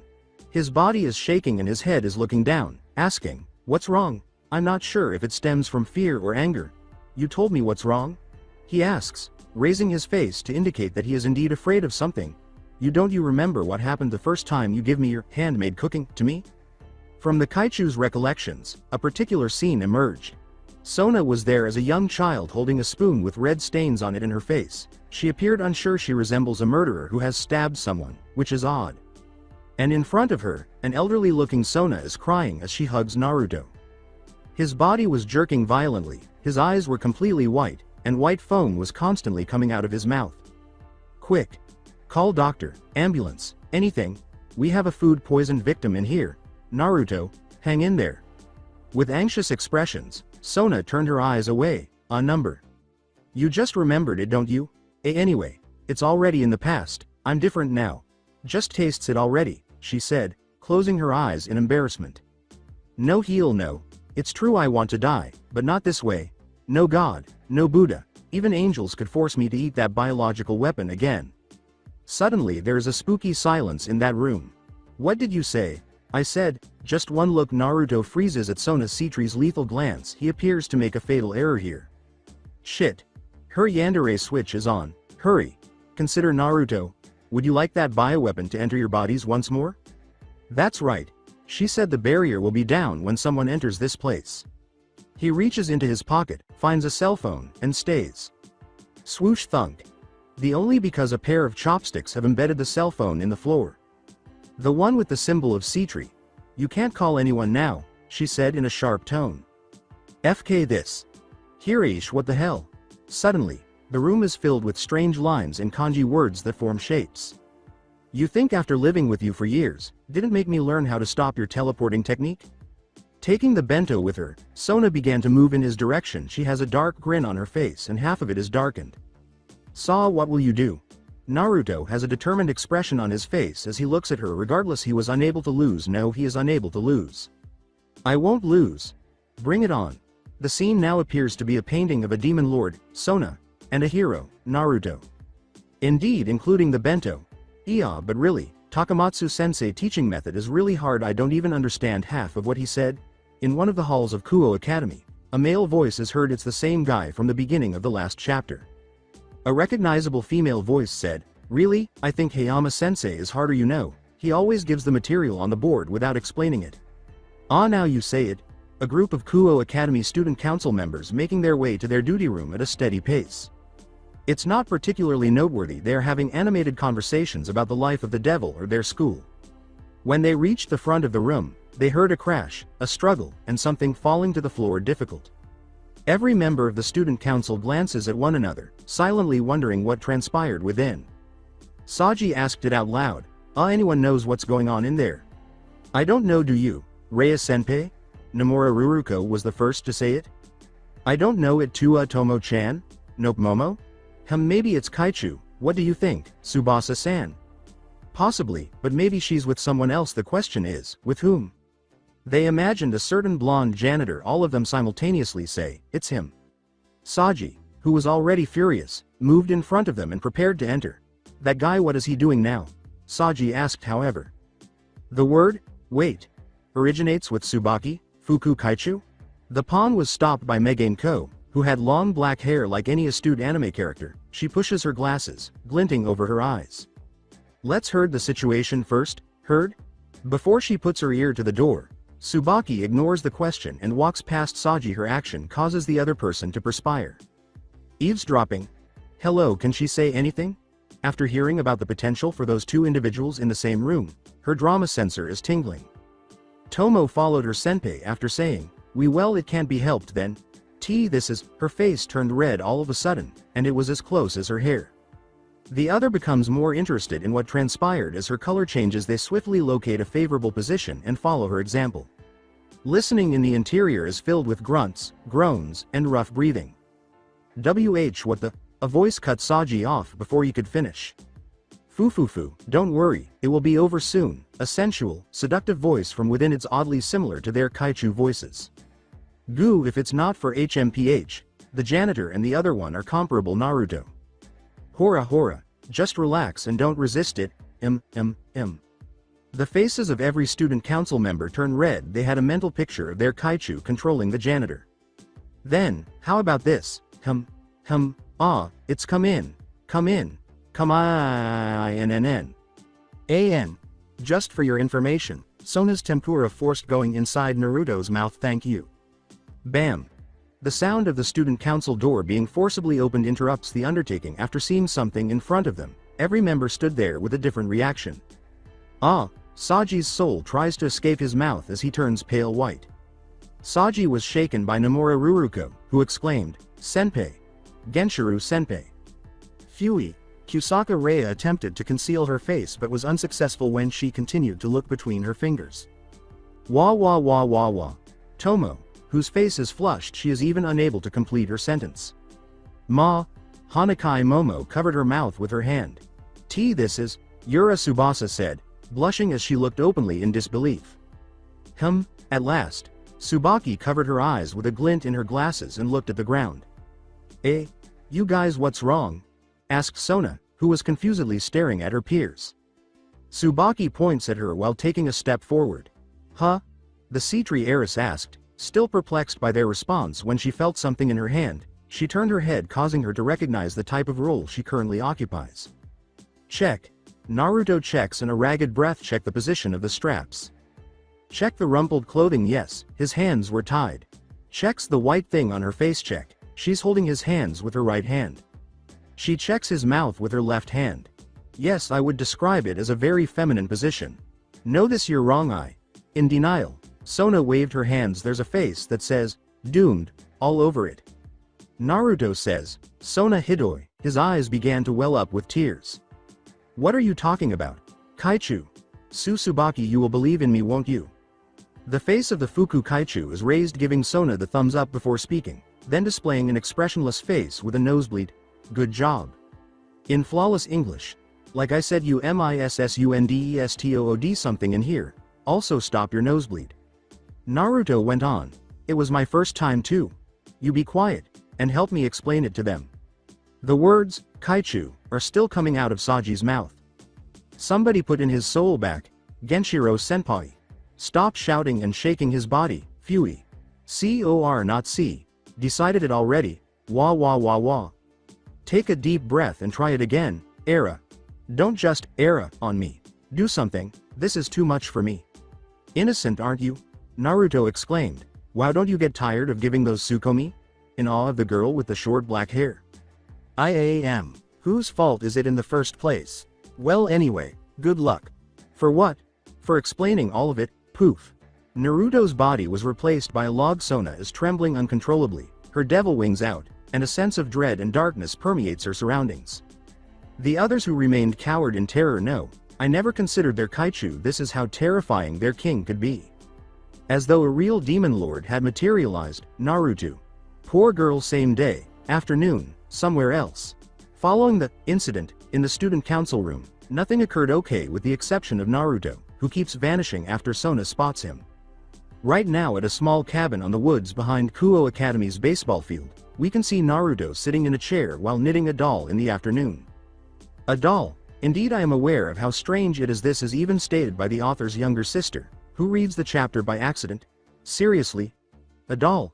Can't you think of anything beside of it? There's a ton of things that better to do than knitting a doll. Well, it's not like a bad thing to do. But come on, a man. Knitting a doll? I even stopped watching Barbie at the age of 9. Yes, she did say that. She is one of my inspirations for this story, by the way. Regarding Tsukomi, okay, when Naruto finishes knitting and lifts the doll, let's put the unrelated things aside and concentrate. It had dark brown hair, dark red eyes, a red and white shrine maiden-like dress with detached sleeves, and a large red ribbon on its hair. He examines it to see if there is a problem. Yosh, it looks fine as before, it's resting on his lap. The blonde man is staring at the front of the cabin with this distant expression. You can get out now. A tall figure emerges from behind the trees, revealing her Bishonen face, blue eyes, and blue hair. Oh, it's you. What is it? One of the student council members was standing in front of him. Tsubasa Yura. Good afternoon, Namikaze-san. My name is Yura Tsubasa. I trust you already know about me?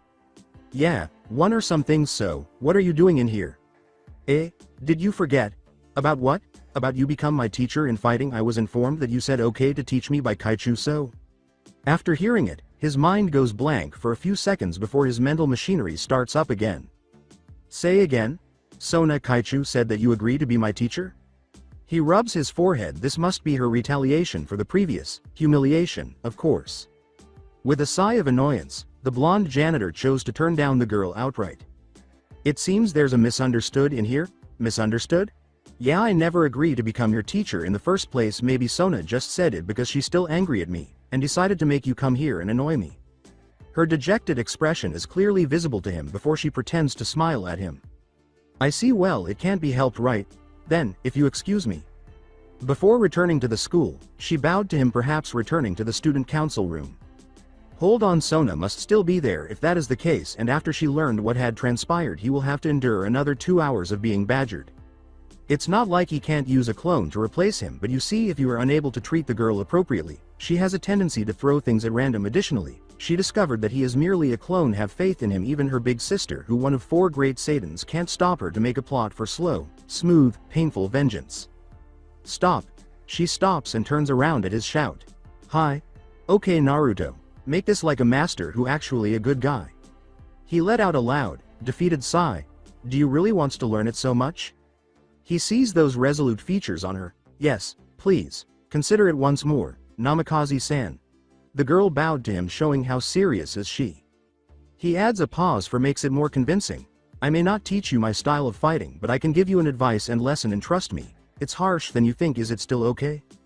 A tiny smile spread across the blue-haired girl's face as she raised her head. Hi.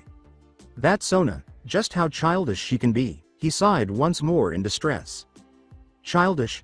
For being an heiress to a great clan. She is still embarrassed about things like that, you know, like the incident from before you were there, aren't you? Her face blushed all of a sudden. Yeah? This girl, don't tell me. What is this? I never thought that we have an innocent girl in here. What is it? Want me to tell you the detailed version of what happened? Said Naruto with a sarcastic grin. She cleared her throat and collected herself. I think Kaichu already does that, she said with a sweet smile. Besides, talking about innocent, didn't a doll more befitting for it? Or maybe someone who knit it? This brat can talk back. He laughed at what she said. True, but let me tell you something. When Tsubasa first saw Namikaze Naruto, she thought he was just another person she is liked by a normal human being. Nothing more. Yes, this world is no different. But one day, she discovered something that caught her off guard. By becoming one, she learned that there is a devil. After that, she starts to realize that there are more than just regular people in this world. Being king to Sona's tree, she discovers something new every day. So far, because her king's childhood friend teaches her something else. Unexpected, unpredictable, and nobody knows, she discovered that the current state of affairs falls into one of those three categories. The doll that was in his hand a moment ago, and now it's resting on her shoulder, pointing at her neck with a sharp stalk in his hand. Even a doll can do something that non-innocent, you know. The same enigmatic smile she saw in him yesterday is back when he works out with someone who is exactly like him. Hi.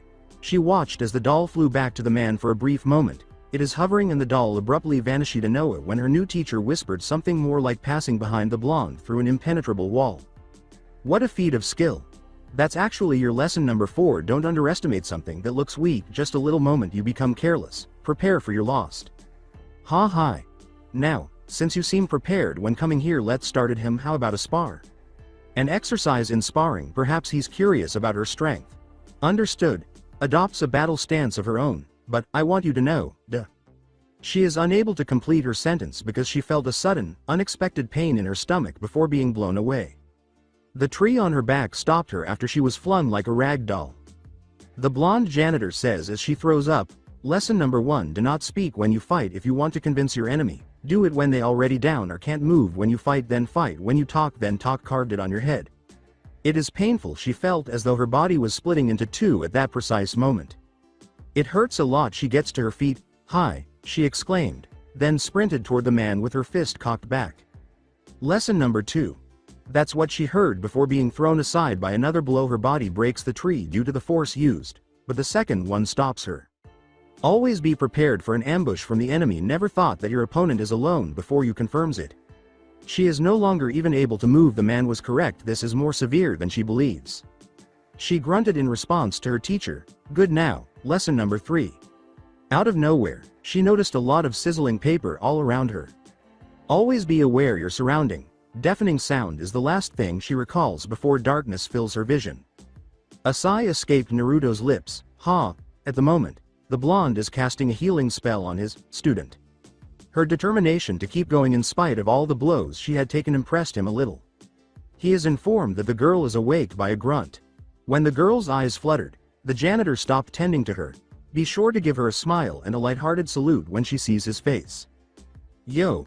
With a bewildered expression on her face, she looked up at her own palm before checking her own body. What's wrong? She looks at him in response to the question. Is that happened? What? The kick, the blows, and the bomb. The man laughed at her expression of pure confusion. Yes, it is just look behind you. The girl did as she was told. He could picture her startled expression upon discovering a large crater with numerous trees fallen. And for why your body doesn't feel hurt right now, it's because I healed you. So how is it? Want to continue? If the girl declines the offer right now, he could understand. Yes, with this I'm more convinced to get stronger. Please continue the lesson, sensei. What do you know, then? Interesting things can occasionally happen to you out of the blue. Okay then, let's clean up this place first. He flicked his fingers, and the soil, trees, and debris all started to move magically. They were moving in a way that makes nothing happen from the beginning, much like when you rewind a movie on a video player. Amazing, it's different from using magic. Ignoring her, the blonde placed his hands on her shoulder. Now for next lesson, I want you tell me what is your weakness, Tsubasa-kun. Her eyebrows are twitching. Ah, I'm a girl. Of course you are. That would be freaky when you saw a man wear a skirt, well, except for a trap, a really cute trap. Ha also, blushed visibly, my name and too close. Oh yes, exactly on the inside, she is a simple, naive girl. The blonde steps away from her and lets go of her shoulder. Sorry about that, so, what is it? Your weakness? It's, the moment she opened her mouth, a certain kaichu words ringing in her head. Yura, hi, kaichu. Let me give you an advice, a viewy good advice. The tone of the kaichu caused the blue-haired girl to perspire. What is it? Never once don't you ever tell him your weakness. I understood, Tsubasa-kun, what is it? His voice brings her back. Ah no, it's just. Is she able to tell? However, kaichu's words? Tsubasa-kun, it's okay if you don't want to say it, but that means I can't give you the next lesson. I understand, surely she could put her trust in him? Besides, all he wants is to assist her, correct? It's a frog, comes again? It's a frog, ahahaha, you joking right? No, it's a frog, I'm afraid of a frog, toad, or something that resembles like them. She said it there, and now wait, why is he grinning like that? Sensei? In some way she regrets it because of the Cheshire smile on his face. Then lesson number 5. I truly regretted it.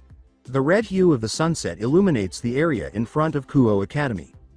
Inside the school, where the shoe lockers are located, Nomura Ruruko and Tomo Ruruko have completed changing their shoes. You know, I'm still surprised when all those commotion in the student council room before is just because of bento, said Tomo to her kohai. Yeah, but is it really that bad? Namikaze-san is?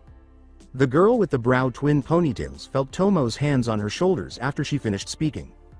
Trust me, Ruruko, that bastard is more than a bad, he is like a nightmare that comes to mock you over and over again. Ha. What negative impression did he leave on her, senpai? From there, the two kept walking, and the instant they left they saw something quite strange go by. The first is a tall girl with blue hair who is sobbing for Tomo. They refer to her as Tsubasa, and for Ruruko, Tsubasa senpai. At the moment, she displays an uncommonly adorable expression of distress. Hyup MWE. And she's gone. Frogs are the second numerous humanoid frogs, small, large, and enormous as that one in the air. Kiro. At the moment, they are pursuing the girl with the blue hair. Naruto is the final one perched atop a massive frog. Yahahaha. In addition, he is chasing the girl with blue hair while laughing uncontrollably. After their janitor moved to the left, the two remained silent. The younger one had white eyes, while the older one with bangs covered hers. Wah, what the hell is that? Ruruko was the first to regain consciousness. She grabs Tomo's sleeves and shakes them while observing the direction of the chase. Hurry up, Tomo-senpai. We have to save Tsubasa-senpai.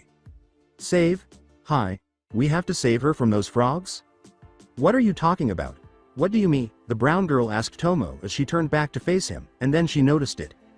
Sona Citri's senpai expression was noticed by the pawn of her peerages. A fake-looking smile and lifeless fish eyes, as if someone were trying to escape reality. What frogs? I don't see anything. That's when she finally understands. Let's go home. My cat is having a labor now, and I want to meet the kittens. That Naruto Namikaze is a terrifying individual. Evening, distinct time and location, AN2. All of the conversation is Naruto and his clones until page break. The difference below is intentional. At this point, Naruto is seated in a chair and gazing down at the church. He currently looks like a high-ranking military official, complete with a uniform and numerous medals. Lieutenant report. Step to the side of him is another Naruto. Lieutenant. Yes, Commander. Right now, in location is still nothing happened. Still nothing? Said CMLT. No sir, CM. What the hell they're doing? Lieutenant. They are still talking. CM. TCH, this is why I hate brats, and how about location B? His face briefly turned blue. LT. Yes, sir, in location B the kitten, the blonde Bishonen, and the wannabe harem king are still fighting. Wait, Cadet 1 says that the albino guy, Lieutenant, is retreating from the battle, and now he is escaping through Route 45 inches. CM. 45, LT. Yes, sir, CM. Naruto, the commander, gave the revelation some thought. As you can see, he was gathering some vegetables close to the former Kuo school when he sees Issei, the kitten, and the Gremory Bishonen emerge from the building. His sense of hero's action is tingling. Therefore, he makes a clone to carry on harvesting before pursuing them. The blonde janitor saw an opportunity to confirm that Issei's sacred gear is, in fact, the Red Dragon Emperor when he noticed they were heading toward the location where all those fallen angels were congregating, the one that houses Dedrade's soul. Afterward, choosing to add interest, he poses as a commander, makes a lot of clones to act as minions, and observes the situation as if he were Akari Gendo. Naturally, with his bland, the Gremory girl and her queen are located in location A. They're still engaging with the fallen angels. Yeah, sure, engaging. Oh, the same one from this morning is one of them. The girl has the potential to be a Tsukomi. If he must say so, he'll save her for later. All right. Just fight already. Throw some spears, or spells, or anything. The other active member of Gremory Girl is located in location B. The albino man is already forfeiting, according to the previous report. CM. Prepare for a long-range weapon. I want that guy to suffer. LT. Sir, yes sir. The lieutenant obeyed the order with a salute. Loading now, Lieutenant. Sir, the preparation is complete. CM. Good. He gets to his feet and turns around. Commander. Lieutenant, what is this? Lieutenant. Sir. This is M202 Flash, a rocket launcher with 4 tubes that can have 66mm incendiary rockets in it. Nonetheless, we have modified the rocket with something non-flambage and only explodes. Not only has good impact for explosion, it could make the enemy only half dead if used skillfully. The commander smirked before he accepted the RPG. CM. After this mission over, remind me for your promotion. LT. Yes, sir. After locking on the target and placing the rocket launcher on his shoulder, he fired it. Swoosh, swoosh, swoosh, boom, boom, boom, boom. The weapon is removed from his shoulder with a puff of smoke. CM. How is it? Request that the commander direct the lieutenant, who is using a telescope, to search the albino man. Lieutenant. He's still alive, sir. Still alive? CM. LT. Yes, sir. CM. Good. He gave the lieutenant a high five. Sir. The commander receives a salute from another identical figure. He has a phone in his hand right now. CM. State your business. Yes sir. Cadet 3 reporting. There's a call for you, sir. CM. A call? From who? C3. We don't know him, sir, but he wants to speak with you. He accepted the phone with a gesture of giving. CM. Speak, Commander. This is Snake. The Metal Gear is all ready. CM. Wait, who the hell are you? SN. Who is this? CM. No, buddy, I'm the one who asks first. SN. Sorry, wrong number. The phone is off. CM. Lieutenant. Trace backs the line. Lieutenant. Yes sir. Hey you. Tell the communication department to trace back the line and... Sir, LT. What is it? We have a report from Cadet 4 that the Gremory girl is in preparing to attack. Lieutenant. It can't be helped then, Commander. Your order. The aforementioned, Commander, gives the lieutenant's eyes a somber look. Commander. Tells the entire soldier to disperse. Lieutenant. I trust you to inform me about the situation in location B and for confirming the Red Dragon Emperor. The lieutenant had a thoughtful expression on his face prior to responding to the command.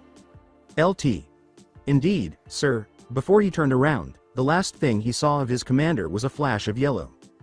An order needs to be carried out. Himejima Akeno said, Era, you shouldn't have made her upset, you silly angels, as she watched her king release her family's trademark blast and wipe out the fallen angels in front of her, reducing their existence to a few feathers in the air. Until there is a whistling noise coming from the side. What a display of power. Nay, Gremory girl. The two great ladies from Kuo Academy immediately looked in the direction of the source. You, Namikaze-san. Yes, our Naruto was standing there with the unconscious blonde fallen angel. Osu. Your Kuo Academy janitor is here, he said, flashing 2 cheeky smiles. "Why are you in this place? And that girl, don't tell me," Rias said. "You are one of their companions," as she began to exude demonic energy once more. "Who? Me? Among them? Of course not," he says, indicating with a wave of his hand, "but it is in use at the moment." "Why would you save her, then?" "Curious but still ready," Akeno said. "Oh, this girl, okay, as you can see. My client has some questions regarding this development. I believe my client would be satisfied if I took this girl and gave it to him. Yes, exactly, it's also a result of my growing interest in this girl. After all, she has potential." To give them time to process the information, he added a pause. "Who is your customer?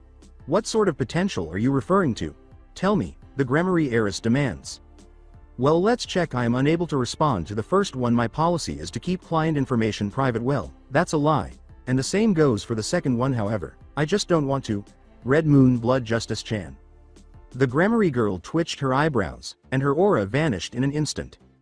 "What were you saying?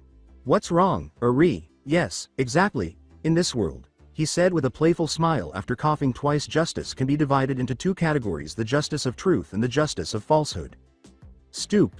He knows that she could still hear him when the Gremory girl abruptly yelled while covering her ears with her hands. "Don't be misled, though in actuality, there is a third justice. The one who brings everything to peace," he went on, sounding like a spell incantation. "Oh no, I'm done listening, I'm done listening." She begins to roll on the ground, left and right. "Bu bucko. What kind of spell did the janitor use to make her bucko like this?" Akeno is still unsure of what happened. "What a fearsome foe," however, Naruto persisted, saying, "Yes, and the person who will carry it out is the Red Moon Blood Justice Chan, of course." The embarrassment, the embarrassment, the embarrassment, the embarrassment. She is now rapidly striking the ground with a fist enhanced by demonic energy. "Bu bucko. The ground hasn't done anything wrong, so please stop." And Akeno began to soothe Rias. "Fufufu quadruple a ha ha ha ha." Knowing that he had already won the battle without a fight, he laughed evilly. Then, "May our path meet again." A magical circle turned white-blue beneath him. "Cetri's clan, that symbol?" "That's correct, and ask Sona if you'd like more information about me." "Yane," Naruto said, still grinning, before vanishing in a blinding flash. Leaving Akeno perplexed and Rias depressed. Who is he, exactly? Suddenly jump on, morning, a few days later. Oh no, why should I repeat this? It began with a moan from a female voice, wearing the female uniform of Kuo Academy, with blonde hair, blue eyes, and a green ribbon tied on top of her head. "No, this is just Mittelt with a different hairstyle, it's not an OC. Avoid merely whining, and there you see, your classmates have come, let's go greet them." A well-known male voice trailed behind the girl, gesturing with his fingers to Issei and a green-eyed girl with blonde hair. Fine, the girl muttered, obviously not enjoying the situation. And recalls, "From now on, you will go by Namikaze Nanari." Hi. The blonde girl looks warily at the man from behind as they begin to move toward the gate, with the man leading the way. Regarding a specific Mittelt's recollection, she was in an unidentified room, at an unknown time, and in an unidentified state. Oh, she wakes up, on her left, she hears a male voice. "You? What are you doing in here?" The janitor from this morning was the same one, and next to him is Azazel-sama. She was taken aback by the presence of a high-ranking fallen angel. She believes that Reynal-sama's ritual is successful. "So the ritual is, sorry to interrupt your delusion, but your plan has failed." It was said by the janitor failed.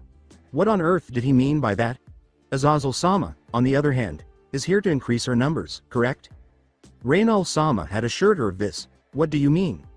Like I said, your plan has failed and your boss, fallen angel Reynal, were killed in the process. Reynal-sama is killed when the ritual fails. Now the question is what we should do to you. She didn't understand what he meant. She seemed to have no other option. I mean, one, you're just a low-rank fallen angel, so if your existence disappeared, it's not really matter to us. What is this individual saying? That's what she believed at the time. 2. You abandoned your order from the higher-ups to assist another low-rank fallen angel in an unofficial mission. I don't know what kind of punishment they will give you. Wait. Azazel-sama, what is this person saying? Don't tell me that he... It seems as though she never heard a response in the first one. Azazel-sama discovers that betrayal is an extremely painful emotion when she turns around. Azazel-sama. So, any last words? She is targeted by a red spear that is leaking demonic aura from the janitor's hands.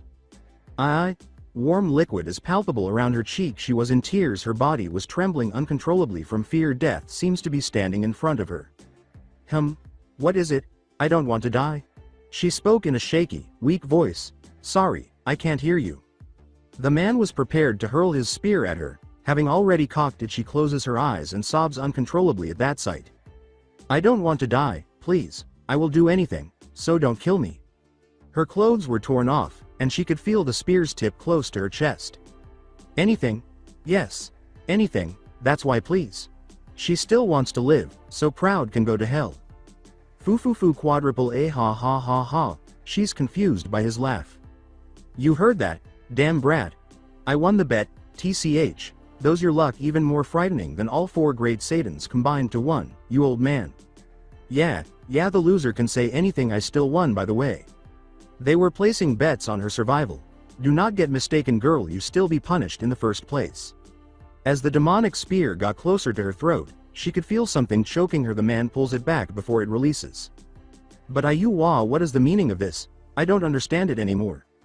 To make it simpler at first, I want to bring you to the HQ for your punishment, but this old man. Azazel-sama gestured to the blonde man with his finger. He calls him a old man.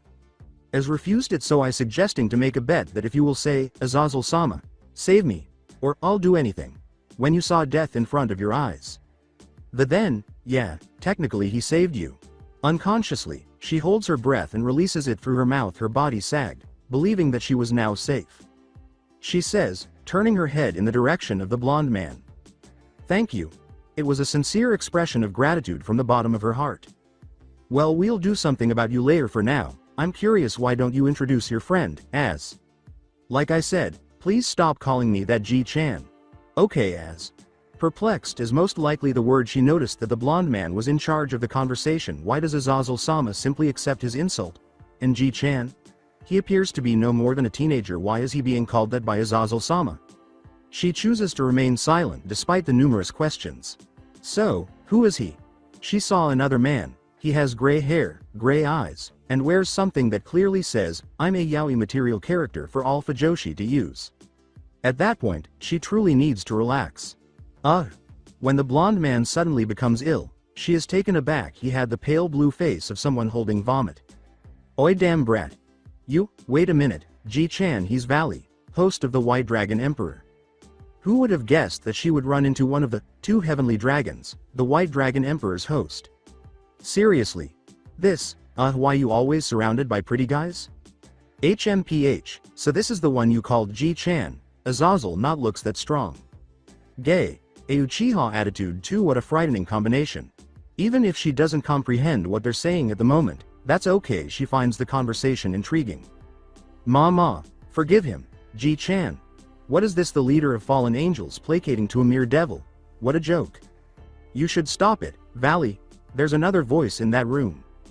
Hey, so you're already awake, Albion? Yeah, good to see you again, Naruto-sama. Now this is funny, even one of the 2 heavenly dragons is bowed to him. Dragon, the English dragon, is the voice coming from the body of the gray-haired man. The blonde man was referred to as Naruto-sama. Who exactly is this person? Vali, you don't know anything about him, so you better stop it now. She heard the blonde laughing again. What's so funny about it? You have an interesting host. Albion, want me to break him like your previous one? Something unseen pushed her down as soon as this Naruto guy said it. Now it's a little difficult to breathe. She could just make out the gray-haired guy perspiring and Azazel-sama. Sorry, girl, I kinda forgot that you're still here. It's gone, that invincible heavy pressure is gone. Hi, at that, she gave a small thank you. If he had gone on like that, something would have broken. Vali, you should cool down your head now. The man with gray hair merely compiled it after Azazel-sama said that. It's obvious that Azazel-sama wants this Vali man to leave. Before leaving, he gave Naruto a quick glance, causes tension to return to the situation. That is how it continues until the man eventually disappears. Sorry about that, G-chan. Nah, he's still a kid after all. Now, about this girl. That concludes it. Azazel-sama simply gives her the directive to watch the Red Dragon Emperor's host. It was the same guy that Reynal saw. No, she found out Reynalle dumped the same guy. She only needs to see him as this Naruto guy's younger sister. Not only that, but she must also complete it as a student at Kuo Academy. And recalling her initial encounter with this janitor. After all, God hopes she's still sane. Following when the two are now strolling close to the gate, where a number of students are perplexed by the sight of a pretty blonde girl close to their janitor. Naruto whispered softly enough for the girl to hear, "Oi, put up your act, don't you want to make your high school debut success?" The girl's expression instantly changed to one of joy and a vivacious aura. "Hi, Oni-chan," she exclaimed, her tone loving and her smile bright and innocent. Manly tears gushed from Naruto's eyes as he abruptly clenched his fist. This is it, the Imouto chara that I wait. Ufufu, Oni-chan is weird." Abruptly, he rubbed his cheek against the girl's. "I'm showy. Nanari-chan, this Oni-chan of yours is so weird." The girl simply laughed it off before starting to fidget. Oni-chan, people are watching." To be honest, as they passed him, the Kuo Academy students were muttering to themselves. Don't mind it, Arogami?" Their hugging session is interrupted by another male voice. Naruto, who broke the hug, is turning his head observing the man he referred to as a friend, Issei Hyodo. Issei, Nanari, finally meet her target, and finally launching the plan that she and Naruto devised yesterday by saying, "Pull the janitor's sleeves like a lost puppy." Oni-chan, who is this, and what he means by Arogami? Ahahaha, don't mind it Nanari-chan, this guy has some issue in his head. Oi, by the way Nanari-chan, this is Hyodo Issei. This is my Imouto, Namikaze Nanari. That startled the brunette. His light brown eyes dropped to the center of Nanari, and he trailed off, Imouto. Arogami, you have an Imouto? Why you never say anything about her, more precisely on the chest? The fallen angel in disguise's eyebrows twitch at the sight of his obviously pitying face, but her innocent character act prevents her from doing as she pleases at the moment. She could still do this, though. Oni-chan, why is he looking at my chest? This causes Naruto to seize the self-proclaimed harem king and give him a direct look before leaning in to whisper something in a deadly, sharp voice like, "Nay, Issei, do you still remember what happened to Matsuda and Motohama 1 week ago?" In front of the school building, he recalled seeing two of his closest friends tied to a pole with only a piece of paper covering their genital area. Hi. Do you know why they could become like that? No. There's a dark laugh that makes Issei shudder. It's because they're trying to steal my Milky Yui Nian limited version, and you know what? Maybe there will be another guy that will end up just like them, a guy with initial H and I, but don't worry because I'm so generous. I'll tell you how to avoid it, it's easy, just behave yourselves to my Imouto. Naruto raises his head to stare at Issei. Are we clear? The brunette's response was limited to nods, which causes Naruto's attitude to completely change. He turned his head to the right and saw a shaky blonde girl with green eyes that were wet on the sides and a shaky mouth. Good, you understand now, he said. When he saw her face, he couldn't help but perspire. It is very similar to anime babies who are unable to cry. She retreats a step, scary, miss? Don't come close to me. His eyes are shadowed by her yells, and he exudes a melancholy aura. Anyo. Issei-san, help me. Naruto approaches a nearby tree slowly and crouches down, making circles in the ground. It hurts, my heart is hurts. They're unaware of Nanari's WTF looks as she examines the situation. One is pale white, one is terrified, and one is depressed. Is every day gonna be like this? Take a moment to relax. The four have already returned to normal. The efforts of Nanari are responsible for this. Now, I think the introduction should continue. My name is Namikaze Naruto, Nanari's Oni-chan, and you? Behind Issei, Naruto glances at the blonde girl. My name is Asia Argento. At last, Argento-san, is it? Can you lend me Issei for a moment? There's something we have to talk to? Talk? What are you? About Reynal? Naruto interrupted him abruptly with a scathing topic, being aware that it might speed up the conversation. Their response was exactly what he had anticipated. Asia tensed in fear as Issei abruptly tensed in preparation.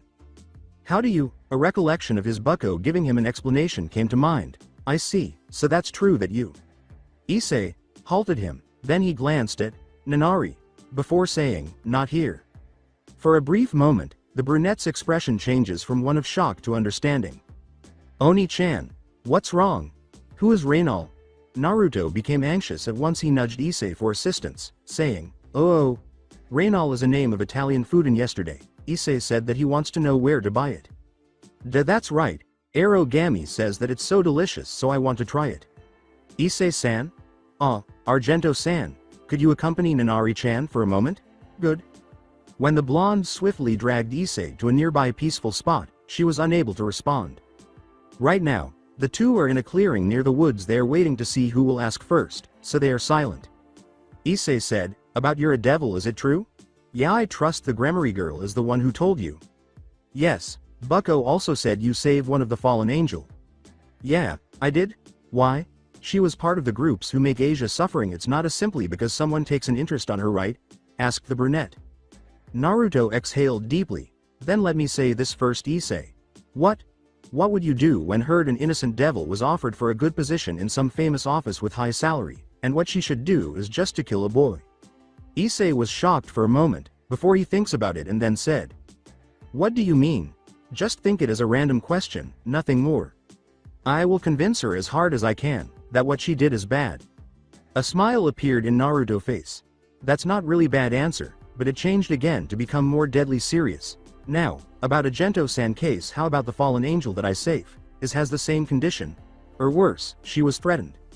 The brunette widened her eyes. I never imagined that such a thing could also occur. He is unable to respond. Dang dang dong. In addition to serving as a timer for the two, a bell from Kuo Academy signals the beginning of the first period for pupils. Oni-chan. The voice of Nanari is heard, causes the two men to turn to face the two girls who are pursuing them. With a quick smile, Naruto replied to the girl, that's right, you have a class, don't you? Sorry for making you wait. He then turned back to Issei. Now, Issei, could you show Nanari-chan your classroom? She's your new classmate after all. Understood. The janitor whispered in Issei's ears before the brunette passed. Sorry about that, Issei, but I just want you to think not all fallen angels are bad also. Nanari isn't a devil, please don't tell her some unnecessary things. Hi. He observes the three of them walking together. Asia Argento, the blonde who is with Issei, appears to be having a pleasant conversation with Nanari, and Issei continues to amuse them with his phony, cheerful manner. He stares at them until he enters the building, at which point he lifts his fist and lets out another manly tear.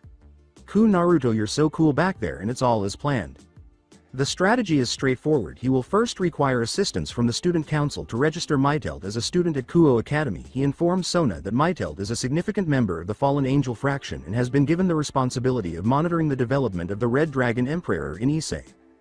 He then presents Mittelt as his younger sister Nanari Namikaze and force her to behave in public like a normal human. The final one is merely to convince Issei that not all fallen angels are evil. It's so that Mittelt can still easily observe the Red Dragon Emperor after her identity as a fallen angel is revealed. Naruto believes Issei will do what he feels is right because he knows him. However, Azazel and Mittelt only desire that as long as the girl can make an impression on Naruto, he will provide her with what she needs and support, that's all. After a few minutes of standing there, his danger sensor starts to tingle, causing him to jump to the side and miss someone's kick. A man with brown eyes, short red hair that protrudes from his head like an antenna, and the school uniform of Kuo Academy. Oi! What's wrong with you, buddy? The unnamed man shook and asked, what's wrong, you said? He pointed to himself and said, this is what's wrong, it's your doing right. Huh, what are you? Then his mind was filled with a memory. It appears that the clone he uses for harvesting is still undamaged. Additionally, he decides to carry out a plan to give the experiment number 98,751 to a specific girl because he is currently bored. That implies. He shuddered, too. PFF is that you? He held back his Tomoe laugh until he broke it and began to run in a different direction. Yahahaha. We have a she-male in this school. Yahahaha. Wait, you bastard. He's lying in the ground, his eyes closed. In a huge meadow, he was occasionally shielded from the sun by clouds, but there was a light breeze blowing past his face as he faced the blue sky. Calm is what you might say if you saw his face right now. Hehe. He hears a child laughing, opens his eyes, and shows the world his blue sapphire orbs, only to be met with an ocean blue one. A happy little girl with a round face that resembles his, but with a little baby fat and a long, sun-kissed blonde hair. She looks at him mischievously and smiles amusedly. Are you awake already? He merely smiled in response to the girl's question before another scene appeared. It depicts the young girl from earlier in her teens this time. She is demonstrating her resolve to him by prostrating. Please, train me, I need power to find him, to find my last family, to find my father. When the girl raised her head, he looked at the gesture with hurt and then blankly dismissed it. I understand, he could see the girl grinning at him. He has shown a different scene with the same girl in her adult years.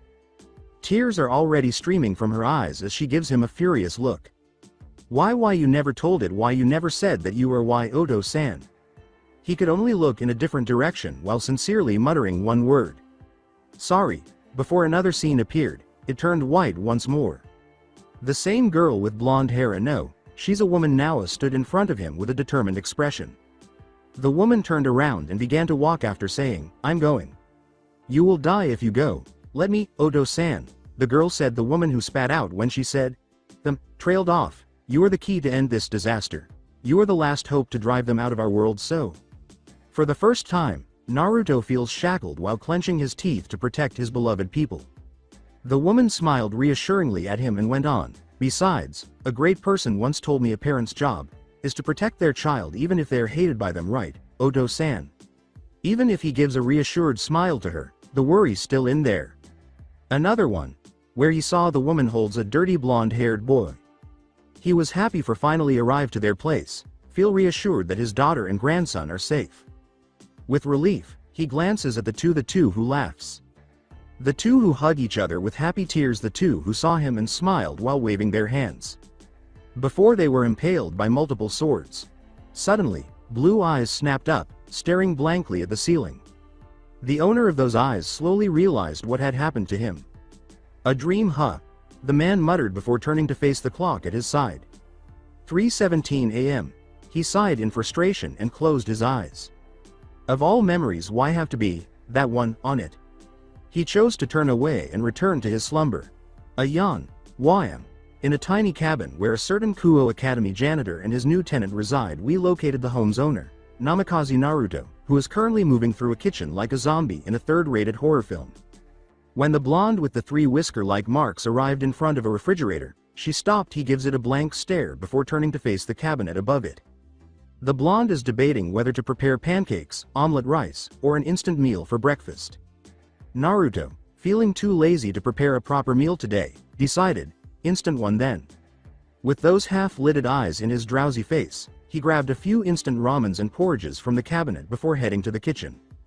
Take a pot, fill it with water, and begin heating it. Naruto watched the water boil like a 60-year-old laborer bemoaning his life. In any case, Naruto is waiting for the water to boil until his body begins to shiver due to calls from nature.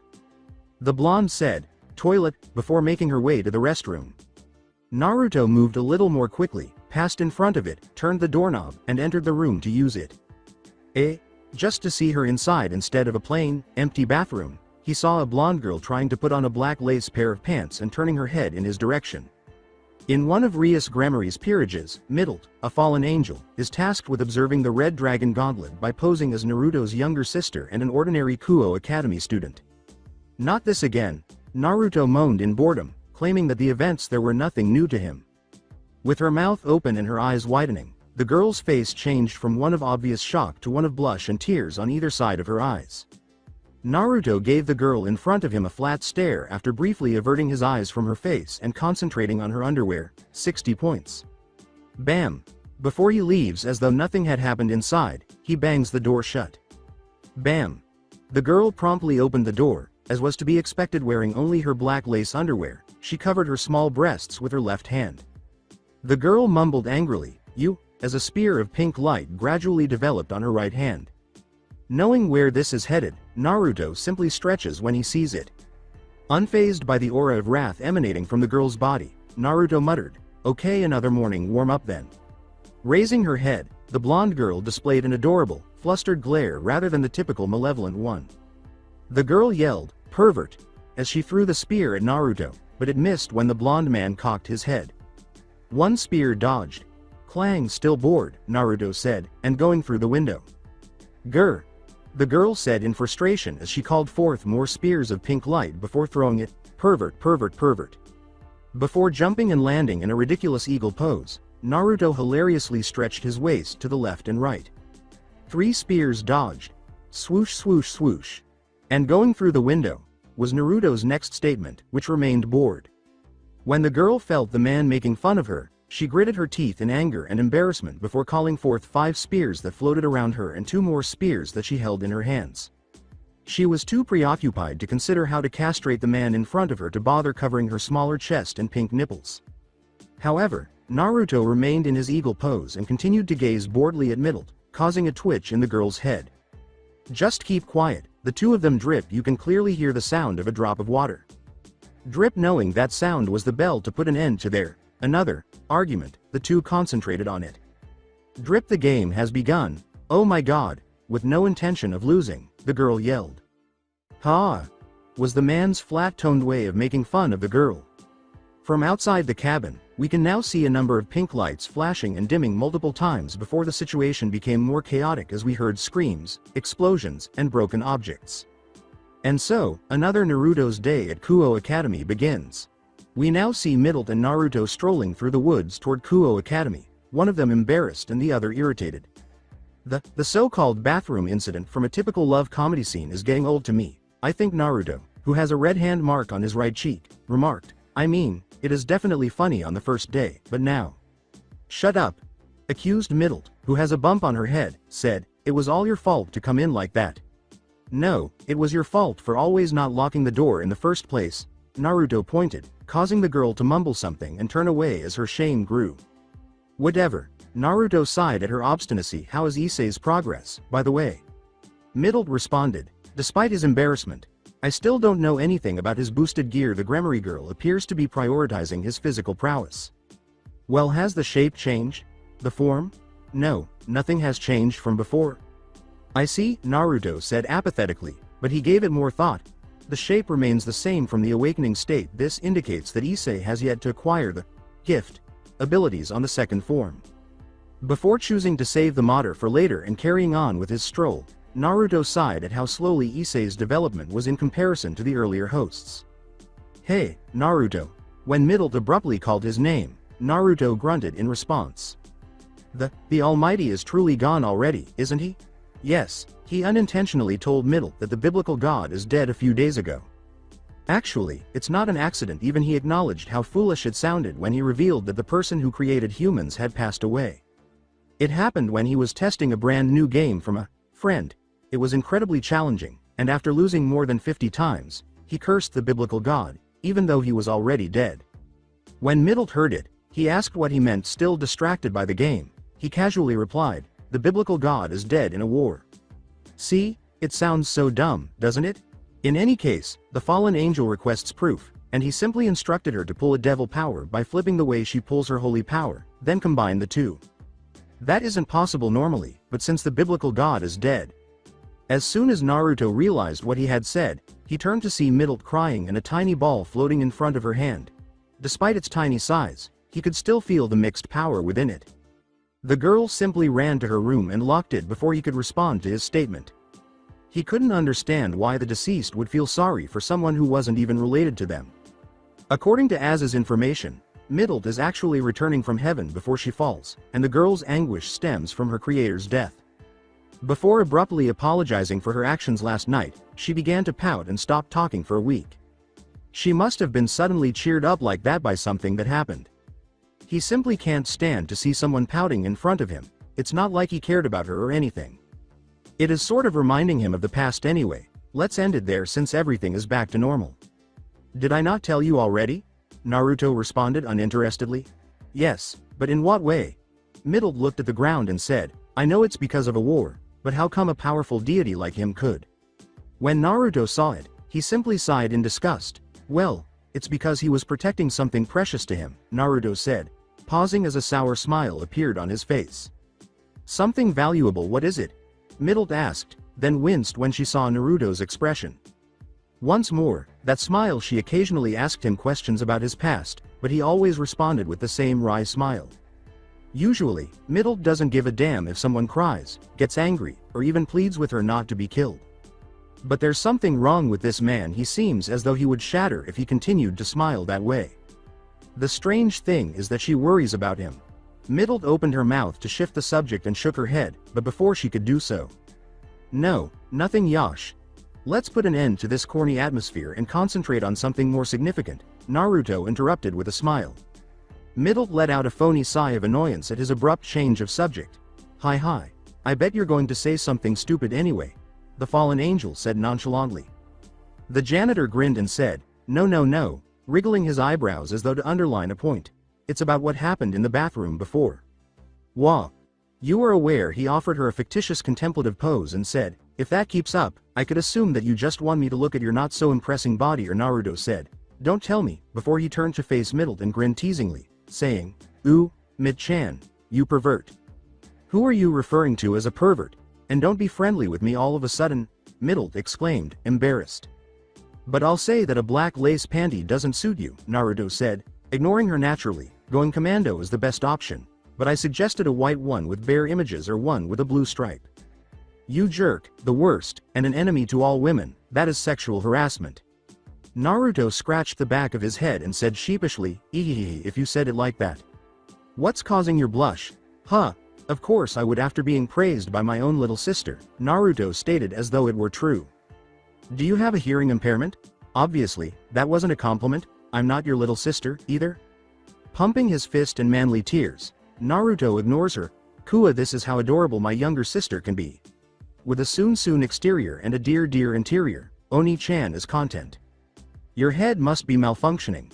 Once more ignoring her, Naruto strikes the, don't mind, it's a normal for someone like us to do perverted things, nice guy pose. I'm thinking about it, I have something called common sense, unlike you. You make me blushing, isn't your head a complete mess?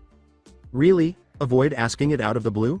However, don't worry, Mit-chan Oni-chan still loves you despite the fact that you are a pervert. You damn maniac, don't put me in the same category as you. Mittelt slammed her mouth shut before she could finish, I'm not the one who has a mountainous of humph. Well, what does a mountainous have? In denial, Mittelt shook her head quickly. No, nothing. She began to perspire profusely as the blonde man gave her a suspicious look. Naruto nodded wisely and stroked an invisible beard, saying, Ho-hoo, I see. What the heck? Mittelt spoke cautiously. Naruto said, Mit-chan, I never thought that you were, as his face drew nearer, causing Mittelt's face to flush. Oh, there's Asia, he said, abruptly dismissing it and turning his gaze away. Don't just end it like that, you good-for-nothing blonde. Nanari-san was interrupted by a well-known feminine yell in a melodic voice, which completely altered the mood around Mittelt and created a joyful, vivacious aura. Turn into Namikaze Nanari, her disguise from the last chapter. Hi. Looking at the source of the voice, Mittelt responded in her fictitious persona. Whoa, nice reaction, muttered Naruto, who holding his laughter now. Mittelt looks at him with a nasty glare for a moment before focusing on the one who called her. There's Issei beside Asia, who waving her hand cheerfully at the end of the wood's path. After giving it some thought, the blonde fallen angel smiled as a thought came to her. Asiya-san, she exclaimed, turning to face the other blonde girl and waving back. Gah! Cried Naruto in pain. By the way, the reason Naruto yelped is because Mittelt stomped Naruto's foot when Mittelt called Asia back. The fallen angel takes this chance for running to Asia while Naruto still caressing his pained foot. Ohayu, Asia-san, Hyodo, greeted Mittelt cheerfully. Ohayu, greeted back Issei. Hey, Nanari-san Anyo, what is the issue with your Oni-san? Greeted Asia before she questioned about the male blonde. Well, seems like that mana enchanted stomp has worked well, Mittelt said, cocking her head in a pretense of bewilderment before turning to face her brother, who was still in agony. Ah, Oni-chan, are you alright? Have you found something else? Before placing her hands on her waist, Mittelt said anxiously, Mo, didn't I tell you to take a day off? Now that's what happened if you didn't listen to me, finished Mittelt with a pout. Huh? Why is origami so flawed? I asked the girl, Issei. Listen to this, Hyodo, Mittelt said with a displeased sigh. Oni-chan hardly slept because she worked until late at night. I suggested that he occasionally take a day off, but he refused. He's very obstinate about it because of it. He's too distracted to work now, the fallen angel said dramatically. You tiny bird. After gritting his teeth for a while, Naruto gave her a sheepish smile and said, Ahahaha, it seems you're right, I'll remember this humiliation. Perhaps I should take a short break. Mittelt nodded and said, and you will do, before taking Asia's hand and saying, let's go, Asia-san, before she joyfully dragged the ex-nun to the school. Nanari-san. Wait a minute, Nanari-san. Nanari-san, the startled girl begged, only to be disregarded. Issei, meanwhile, is grinning as he looks at the screen, pleased that Asia appears to have made a new friend. Yo, oh. The moment Naruto's face appeared in front of him, he yelled and took a step back. Please don't startle me in that way. Naruto is merely gesturing before turning to face Mittelt, who is pulling Asia along. The two girls have already grown close in recent days, and if Naruto were naive, he would assume that the former nun is merely naively thinking she has a new friend, while the fallen angel is merely playing with her due to her disguise. He is suspicious that the bishop of that Gremory girl is the one who cheered Mittelt up after learning that the biblical god is dead, even though he is aware that his supposed little sister is content with their friendship. Alright, enough about that, let's move on to Issei. Naruto abruptly says, so, Issei, while continuing to gaze at the two blonde girls, have you already impregnated Asia? Hearing that, Issei spit out, what are you talking about? What sort of question is that, anyway? Nothing, sorry, it's a joke. Now shoo, go to your class, Naruto said, dismissing him. Issei opened his mouth to respond, but the school bell rang before he could. Hi, the brunette devil said wearily before entering the school. For a brief moment, Naruto gazed at Deedrag's host before turning away. Well, time to work. What a joke, he'll take a nap somewhere else and then make a clone to work. After all, the weather is pleasant today. However, prior to that. In another location, Sona is seen strolling through a school hallway with Tsubaki at her side. Well, Rias? The president of the student council was a little taken aback to see Rias and Akeno coming from the other direction, and judging by their expressions, they appeared to need something from her. Ohayu, Sona. Ohayu, Rias. Their queens are merely bowing as the two greet each other. What is it? You rarely come all the way here instead of to the student council room, Sona inquired inquisitively. Nothing, I'm here, just want to ask you about that Namikaze, Rias grinned at Sona the younger one. Sona pushed her glass, causing it to sparkle, how about her? Is that girl truly just an ordinary person? Rias carried on with her inquiry. Why would you believe that? Well, it's simply something is wrong with her. Sona gives Rias a calculating look before letting out a sigh and uttering, no. Sona calmly replied, she is a fallen angel, but that only made Rias, Akeno, and Tsubaki tense. Why is there a fallen angel in this school? Rias asks with a serious expression. Furthermore, how? She hesitated a moment before an idea occurred to her. Don't tell me, you're the one who let her. That's right, Sona responded to the unanswered query. As for why she is here, it's because she is on behalf of the fallen angel fraction, to observe the growth of the red dragon gauntlet in one of your servants. You know about it? Rias was taken aback, failing to understand why the fallen angels wanted to view her pawn's holy equipment. Yes, regarding how Sona stated definitively, well, I have my own informant about that, and she had no plans to provide any further information. After noticing that, Rias made the decision to pose another query. But why are you permitting a fallen angel to enter this area? Don't be concerned about the safety of the students, I promise that she is only there to observe and won't hurt anyone. The short-haired woman smiles reassuringly at her childhood friend, saying, well, as long as they deserve it. There's also a request from someone to keep her identity as a fallen angel secret. After hearing that, Rias became perplexed. So why are you telling me this? Well, I thought it's not really that bad if I tell my childhood friends about it, Sona says, grinning at the red-haired girl. After a moment of staring at Sona, Rias let out a helpless sigh, and the red-haired girl smiled back, right. Yes, but would you really be able to keep it from Argento-san and Hyodo-kun? They seem to be very insistent on that one. Is this related to the ritual that they performed to Asia? Rias asked gravely once more. Well, what are you discussing? Asked Sona in confusion. Perhaps I should ask Naruto for the specifics later. He must have some knowledge of it, Sona continued. Sona shook her head and chose to trust the girl in front of her after Rias expressed some skepticism about her bewilderment. Nothing, she said. Oh, and regarding the older one.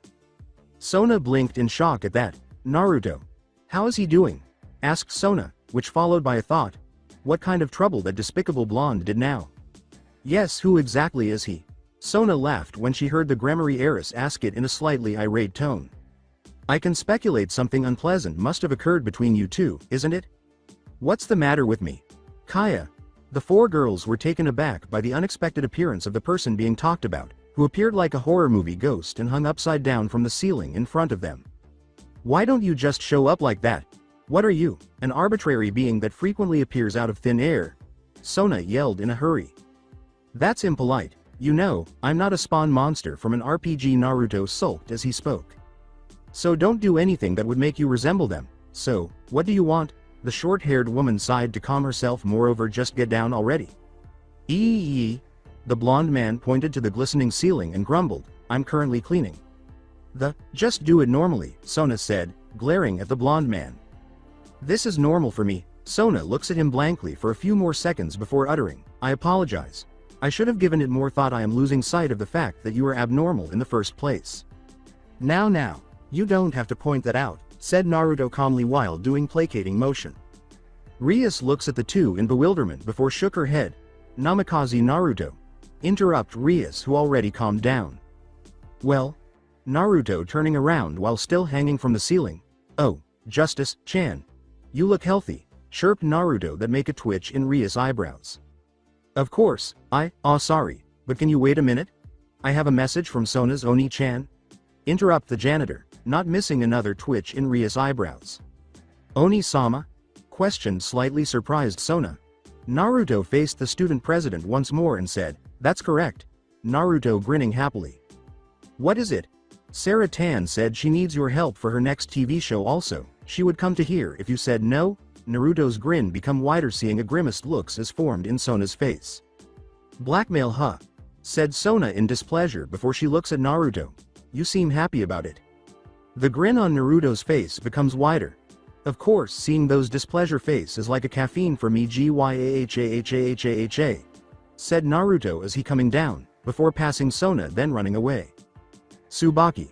Exclaimed Sona, pulling gloves out of her pocket. The vice president only had to say, hi, and not know what to do before the student president tosses the item to the blonde-haired janitor. She puts on her own gloves, rummages something, and hands it to Sona. All in just 4 seconds. Bam poof. After Naruto was struck by the brick, he was replaced by a log and a puff of smoke. TCH. You can't attack me with the same method, Sona quadruple A ha ha ha ha. Is Naruto's voice heard in the air, but the man is not there. Sona mumbled in distress. Geez, that guy is really such a pain in the ass. She turned back to face Rias after shaking her head.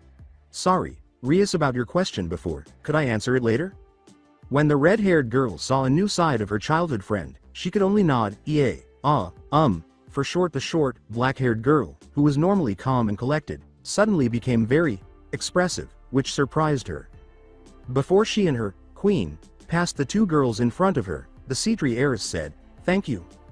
Maybe you can ask it directly to him. I'll send that bastard to your clubroom later. Just be careful of him. He is dangerous in a way, said Sona without pause. Dangerous? Wait a minute. Sona stopped Rias as she turned to call her friend from childhood. The person being called stopped, but they did not turn around. What is it?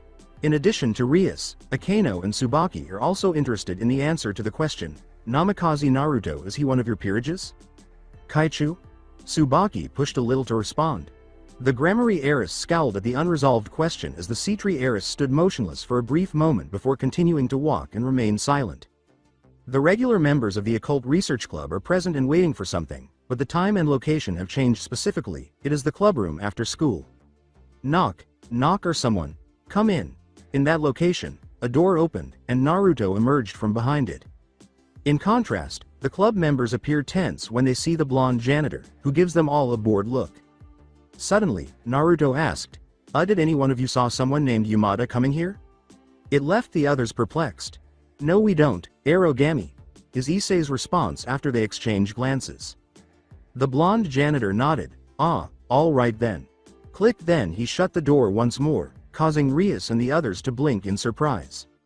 When Rias realized the janitor would not be returning, her eyebrow began to twitch. Kaneko, could you bring him back here please? All of the members waiting in the room could hear the commotion as the emotionless girl simply nodded before walking away and disappearing behind the door. They hear Naruto, who appears to be constantly avoiding the white-haired loli, saying, oh, Neko-chan, what's whoa? That was dangerous. Why hey. That one almost hit me. Wait, can we talk over about this? Buckow's order is also heard from behind the door in an emotionless voice. It comes from Kaneko. Goo, it can't be helped then. Hop, ya, toa. Doria, do, sha shat, ya ta.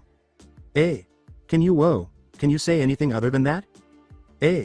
The janitor's constant dodging of Kaniko's blows could be imagined by the other occult club member. Enough. Take this takoyaki. Nya. Anpan. Nya.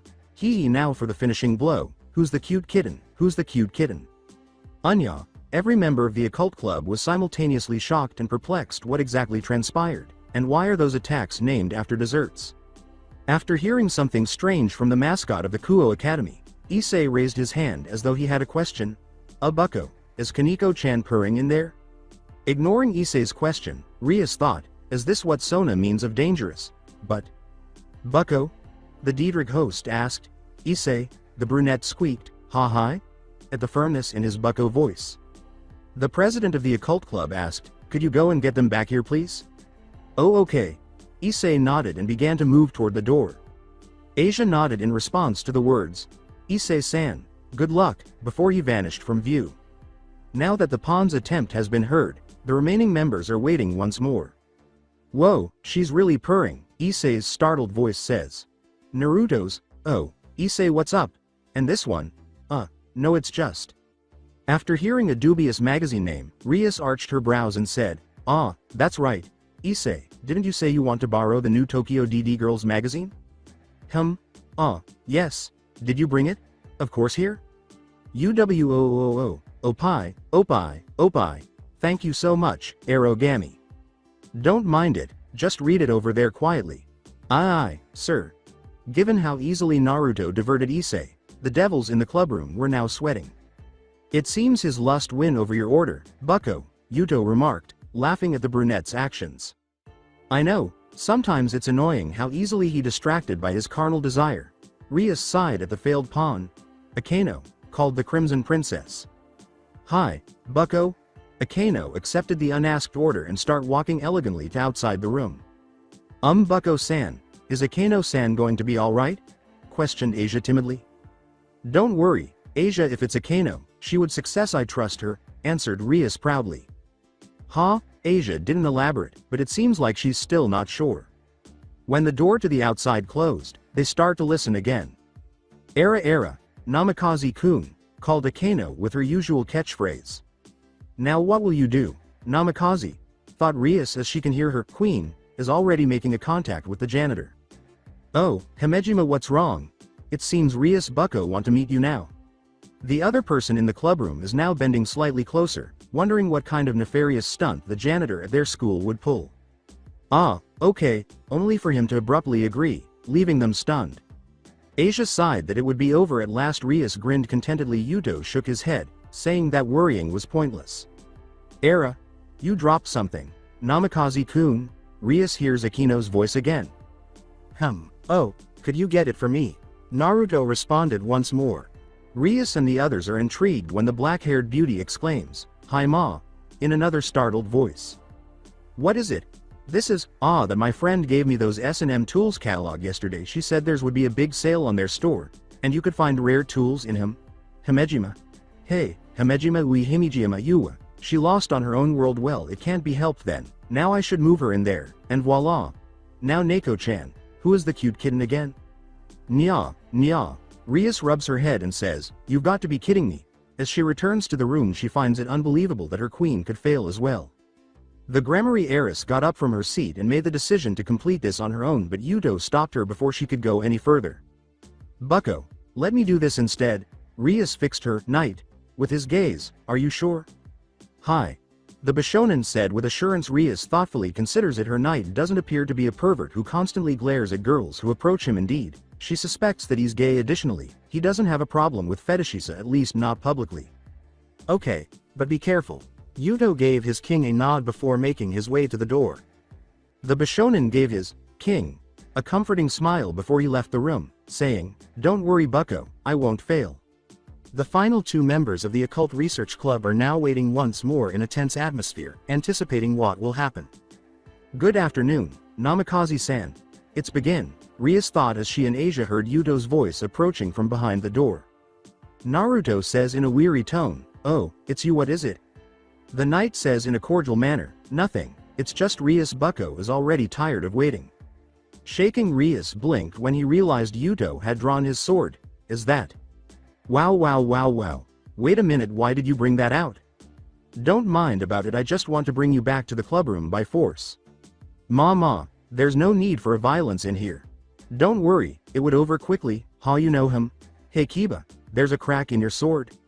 Sorry, but that excuse won't work on me. Good one, Yuto, keep it up, Rias mentally congratulated herself. No, just look, there, near the hilt. Asia and Rias looked at the silence together. It seems you are right, Namikaze-san. The words, Kiba, how could you miss it as a sword user, you should be ashamed of it, are heard, followed by Naruto's grunt. Goo. A sword is not only a tool, they also a partner on a fight, someone who can't even treat their partner as ha. The janitor continues to sigh. It seems you still have long ways to go, Kiba. You are right, Namikaze-san, I'm sorry. Why did you apologize, you stupid knight? Rias exclaimed, palming his face. It's fine, by the way, did you come to the exhibition sword 3 days ago? Because I saw someone that looks like you in there? Oh, did you go there too, Namikaze-san? The knight asks in a rather animated voice. Rias begged in the clubroom, no, Yuto, don't fall to his trap. The blonde janitor laughs and says, of course. Did you see that Muramasa sword? I never thought they would show it. Yuto said, yeah, and don't forget about the twin fang. The one from medieval? The 2 blades with pure white steel like a snow? Yep. Yeah. That was fine swords, now how about? Rias struck the desk with her head. It appears that she is unaware of her knight's obsession with swords. Rias moaned in disapproval as she overheard the 2 blonde men chatting merrily about swords. I won't fail my ass. Asia frantically told herself, no, this can't happen, I have to save them, before fleeing the scene. The bishop had already left when Rias yelled, no, Asia, but it was too late. Perhaps she was capable. Anyo, Anyo. Asia's stuttering voice caused the Grammary heiress to slam her head against the desk. Once more the girl is unable to even speak clearly. So it's down to me, huh? With a determined expression, Rias got up from her chair and walked to the door. This is what she ought to do right away. You must work alone if you want to complete a task correctly. She would punish the janitor for not interfering with the Perrages and the Grammary heiress. She is the younger sister of one of the 4 great Satans and a Grammary, the Crimson Ruin Princess. She refuses to allow a janitor to rule over her family, her slave, or her peers. The red-haired devil takes a firm hold of the doorknob, twists it, and prepares the battlefield. There are priceless friends that Rias Grammary needs to save. Anyo Kaichu, a recognizable female voice called. What is it, Meguri? Inquired the president of the student council. Is it okay to send him alone to the occult researchers clubroom? Hanakai Momo says, Ma, are you worried about Naruto-san, Tomo-san? With a knowing expression. Tomo looked straight at Momo and said, you did your head hit something? Ma. A group of student council members are currently making their way to the location where Rias Grammary and her peers once resided at the old school building. Why? The Sea-Tree heiress, however, believes that now is the ideal moment to present Rias' new servants to Saji and the others. But still Meguri is right, I should go with him in the first place, Sona remarked, re-evaluating her choice to send Naruto by himself. Confused, Hanakai Momo asked, Ma, is Namikaze-san really that bad? The worst, a nightmare, a hell teacher. Originates from Tsubasa, Tomo, and Sona. So he is dangerous after all, convinced Saji while nodding. Kusaka Raya asked, really? But several of my classmates said he is a kind person. Don't be fooled, Kusaka, he is just like that if you give him a job, being a professional, he says, explains Sona. So, is that means he is a pauper? I mean, it's the reason that he can't become a student, right? Nomura Ruruko joined the conversation. In denial, the student president shook her head. Sona calmly responded, no, the bastard could buy several islands if he wants to, while ignoring multiple gasps from behind her. Tsubaki questioned, then Kaichu, why is he becomes a janitor then? Sona let out a sigh before responding. He is just bored. Taking several tasks from the students is just one of the few things that he did to pass the time. Tomo asked inquisitively, one of a few things? Tomo grunted in response to Sona's question, do you still remember how he turned you into a man? Fortunately, the effect only lasts for 3 days. The humiliating torment of performing things as a man lasted for 3 Fu King days. Sona added, that's one of it, experimenting, as she and the others eventually came to a stop in front of the former school buildings. Ma, Let's back to how Namikaze-san is bad to Gremory-sama and her peerages. I mean, what is the worst thing could be happened when he's in there? Sona, Tomoe, and Tsubaki abruptly stopped before face-palming, shocking the others. Hanakai, Momo-san. Before they turned to face her, she called Sona, Tomoe, and Tsubaki. Hi? She asks, a little uneasy because the three give her blank looks. You jinx it, all three of them said at once. About what? Shocked. They turn to face the source when they hear a sound of glass breaking. They watched Rias Gremory emerge through the window in slow motion, resembling an action hero, before she spread her devil wings. Her face was now shielded by hands that moved to cover her ears, revealing tears that were streaming down her cheeks. The Gremory heiress whimpered, "No, please don't say it anymore, I don't want to hear it. Stop calling me with that name." Akeno leapt out of the same window and gave the red-haired girl a waist hug. Calm down, bucko. Stop. Doesn't seem to reach Rias, who has her ears covered. Furthermore, she is unwilling to listen to anything. Asia exclaimed, "Bu bucko-san, Akeno-san," and jumped as well, grabbing Akeno's legs with a cute, desperate expression. "No. Let me go," Rias exclaimed, continuing to whine in the air. Another figure leapt, grabbed the blonde girl's waist, and exclaimed, "Asia." It turned out to be Issei. As also Kaneko, who, while Issei was still inside the building, grabbed her legs.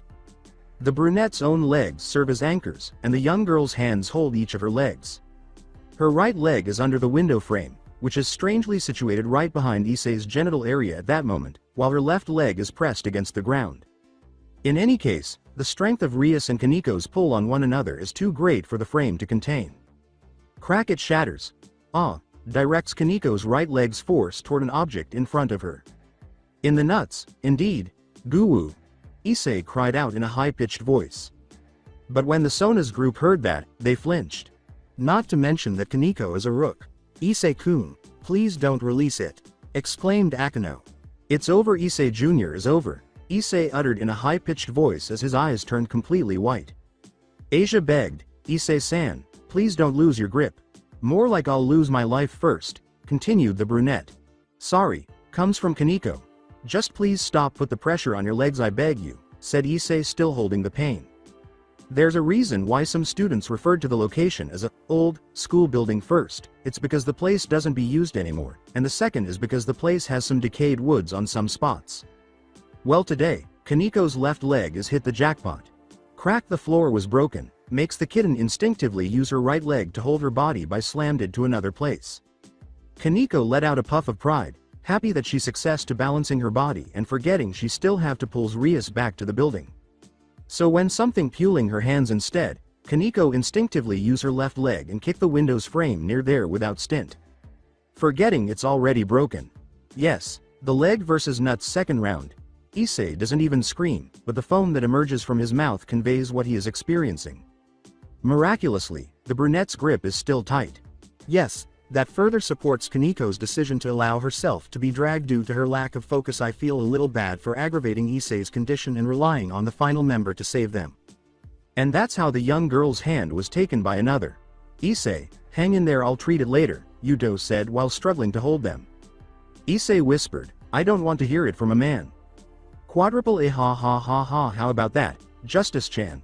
Is cut short by a rather recognizable laugh coming from the building's interior. The student council member now noticed Naruto emerging through a different window, clutching a white object that resembled paper. They could see their janitor breathing before reading something in a mock monotone voice on that paper. "You are several millennia too early for challenge me, Justice-chan. Now, how about this ahem? First grader, Rias Gremory. My name is Rias Gremory. I really love robot, especially the one from Super Sentai. Guess what? When I grow up, I am going to marry the robot also." "No," interrupted Rias, who was struggling even more. The student council member's reaction to the sight of a flying humanoid kite that was whining non-stop was a startled expression and 3 blank stares. Sona, Tomoe, and Tsubaki turned their blank stares to Hanakai Momo and said, "That nervously make the white-haired girl laugh. Aha. Returning to the occult research club room, a number of things are visible. Ooh, pouted in the corner like a little kid. There, Akeno gave Rias a motherly comfort. Issei, who was receiving treatment from Asia's twilight healing, said, "Ooh, while harboring her anguish and shame in you are aware. As she concentrated on her healing treatment, Asia reassured Issei Jr., don't worry, you'll recover soon. Ooh. And this one from Naruto, who is kneeling in front of Sona, who is holding a brick, and has 3 bumps on his head. Yuto is also breathing heavily, still worn out from carrying his king back inside the structure. It doesn't seem as simple as it seems to pull 5 people who are struggling through the air. Since Yuto is the one who is uninjured, Kaneko is giving her water in the meantime, though not physically. You might recall her purring in the janitor's lap like a cat intoxicated by catnip. Oh, and the majority of the student council members present were staring sympathetically at the poor victims aside from Naruto. Rat-a-tata, ta-ta, ta, ta-ta, there's a ringtone in that room. Final Fantasy fanfare is still the same one, yes. It's mine, Naruto declared, drawing the attention of the idle others. Hello, Naruto all in all. Master of trades in here, may I know the victim I mean, the great person who will have my service.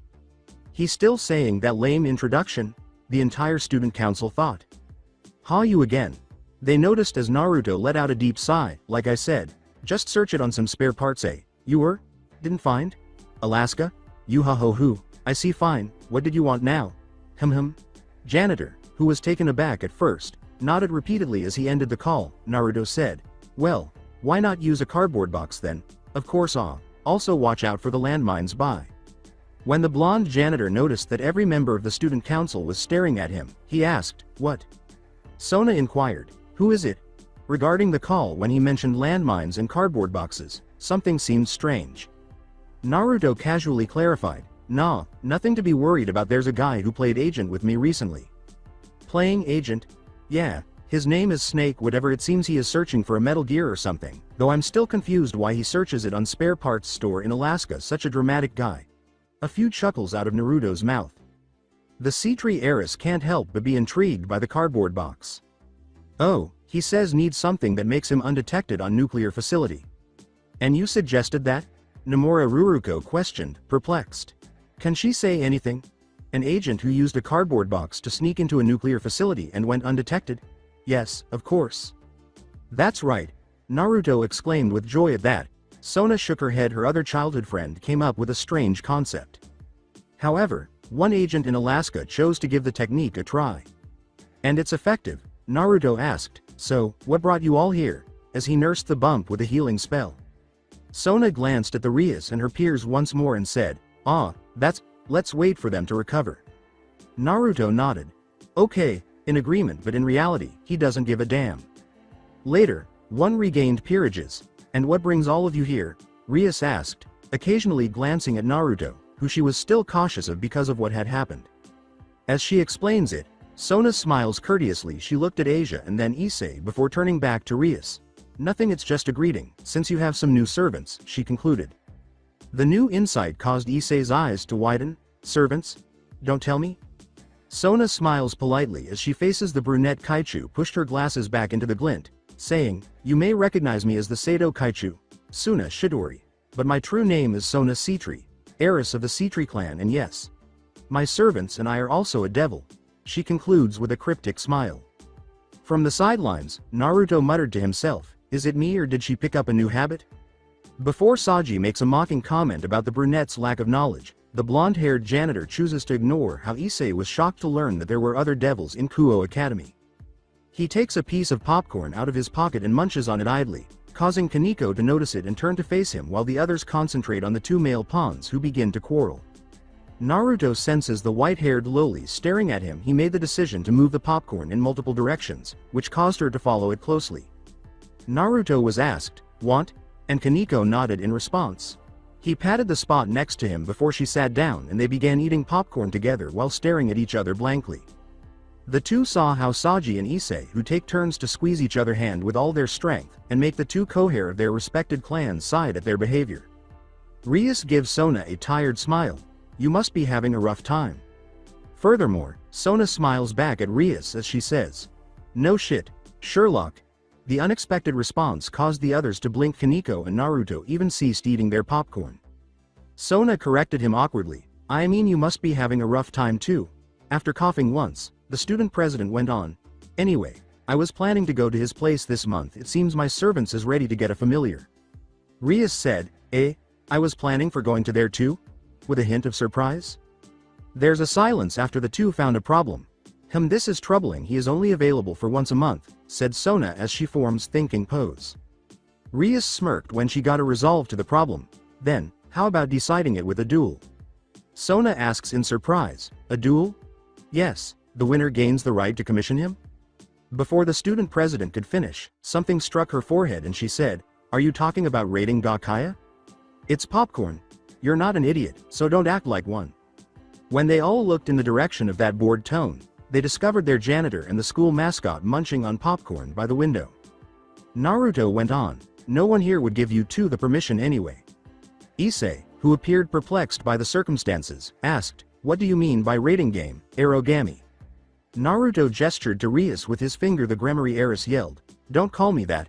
But Naruto ignored it and said, ask that to Justice-chan later, in the same bored tone. After giving Kaneko the remaining popcorn, the blonde janitor yawned and placed his palm on his back before leaning against a wall. So, seems like you have an idea for this problem, Justice-chan, Naruto said. Rias, irritated by the justice comment, said, like I said, don't call me that. And yes, I thought that we could settle this through sports. Sona said, I see, while adjusting her glasses. By what, where and when, she concluded, smiling mischievously. Rias responded to the gesture with a smile of her own. Tennis, on the court, tomorrow morning. I understand, Sona nods and leaves the room. Then, see you tomorrow, she said, but not before she went out the door. Sona, wait, Rias said with a grave expression. What is it? This time, the kings and queens from each peerage are shocked by the question before turning to face the subject of the discussion. You still haven't answered my question this morning about whether Namikaze Naruto is one of your peerage or not. Like I said, what? Naruto asked, unconcerned. Someday. The other said, turning back to Sona, who is staring at Rias icily. Sona said, I'll answer it, when we have a rating game between you and me as the opponent, before she and the other student council members who were following her left the location. Quote, quote, quote, quote. It is quiet in that room after the Kuo student president left, nobody spoke. How hard it is to answer that question with a yes or no, every member of the occult thinks about it. However, Rias Gremory believes she understands why her childhood pals didn't respond to it directly, something that requires explanation time. Something intricate. Well, I think I should go now. The other members of the ORC are reminded that he is still present by the mysterious blonde's statement. Wait, Namikaze, halted Rias, who squinted. Yes. Rias met his eyes directly. Just who are you? Naruto gave her a fictitious thinking pose after blinking his eyes a few times. I am a devil, and well, you can say I also Sona's childhood friends. Childhood friend? Rias asks, looking at him suspiciously after being a little taken aback. That must be a lie, how come I never heard about you from Sona? After getting up from his chair and dusting his pants, Naruto shrugged his shoulders. Of course you don't that time, she was bounded by a rule to not reveal my existence after all. From whom? Rias asked, and she and her peers were shocked to see the man vanish in an instant. No, it happened more quickly. For that question, they all turned to face the janitor who had already opened the exit door. Then he left after saying, it's a secret. Rias gave the response some thought. Bushu, before Akeno called her in concern after noticing that her king was upset. She gives Akeno and her peers a comforting smile and says, I'm fine for now, we should focus on winning the duel for Issei and Asia's sake. They nod in agreement. The following morning, there is a disturbance at the tennis court of Kuo Academy. Apparently, the first and the second most popular girl in their school would have a match against the third and the fourth in a tennis match. The second best spot is already occupied by all of the students who admired each team naturally, close to the fence. They exclaim, Kaya, Suna-sama, when they see their object of admiration. They yelled, Yuwu, Akeno Oni-sama, when the boys saw their object of desire.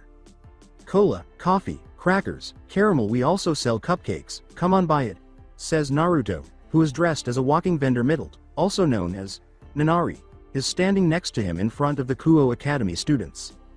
The girl who was dressed like Naruto muttered, why should I do this?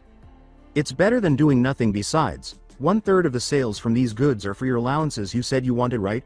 Replied Naruto. Yeah, I said that. Hey, if I only get the 1/3, what about the rest? Asked Mittelt suspiciously. For me, of course, After hearing that, you cheapskate. Her eyebrow twitches, but Naruto simply shrugs. If it weren't for that new pair of shoes, I wouldn't have done this, the fallen angel complained. What shoes? Naruto asked. The fallen angel narrowed her eyes and searched for someone before saying, girls' things, don't ask it now. Where's my free ticket of this boring job? Naruto asked inquisitively, you plan something again? Being a fallen angel has a merit too, you know? For example, we could deceive some human to gain our own profit easily, though sometimes we could do it to a devil too well, only the weak or a fresh one, of course, explained Mittelt while continuing to seek someone. Ho hoo, uttered Naruto in amusement. So, how about a match then? The winner takes all the money. In a voice loud enough for both of them to be heard, Mittelt denied, no, don't want to. I still remember how Azazel-sama said that your luck is more frightening than the 4 great Satans. Naruto was more amused by the fallen angel beside him. She's smarter than her looks, he thought. Naruto emphasized the final sentence. Then, how about this? If you win, you could ask anything to me, anything. Anything? Why would, interrupted Mittelt, who gave the offer more consideration. Anything is he gives me a chance to know the detail of how the Lord is dead. Mittelt turns to face the blonde man with the sly smile. She looks for anything that might lead to a lie when she discovered none. The fallen angel sighed. Fine. Yash. Now, how about you going first? So that's it for today. I hope you guys enjoyed it. Don't forget to like, share and subscribe to the channel for more awesome stories like this. Thank you. See you all in my next video.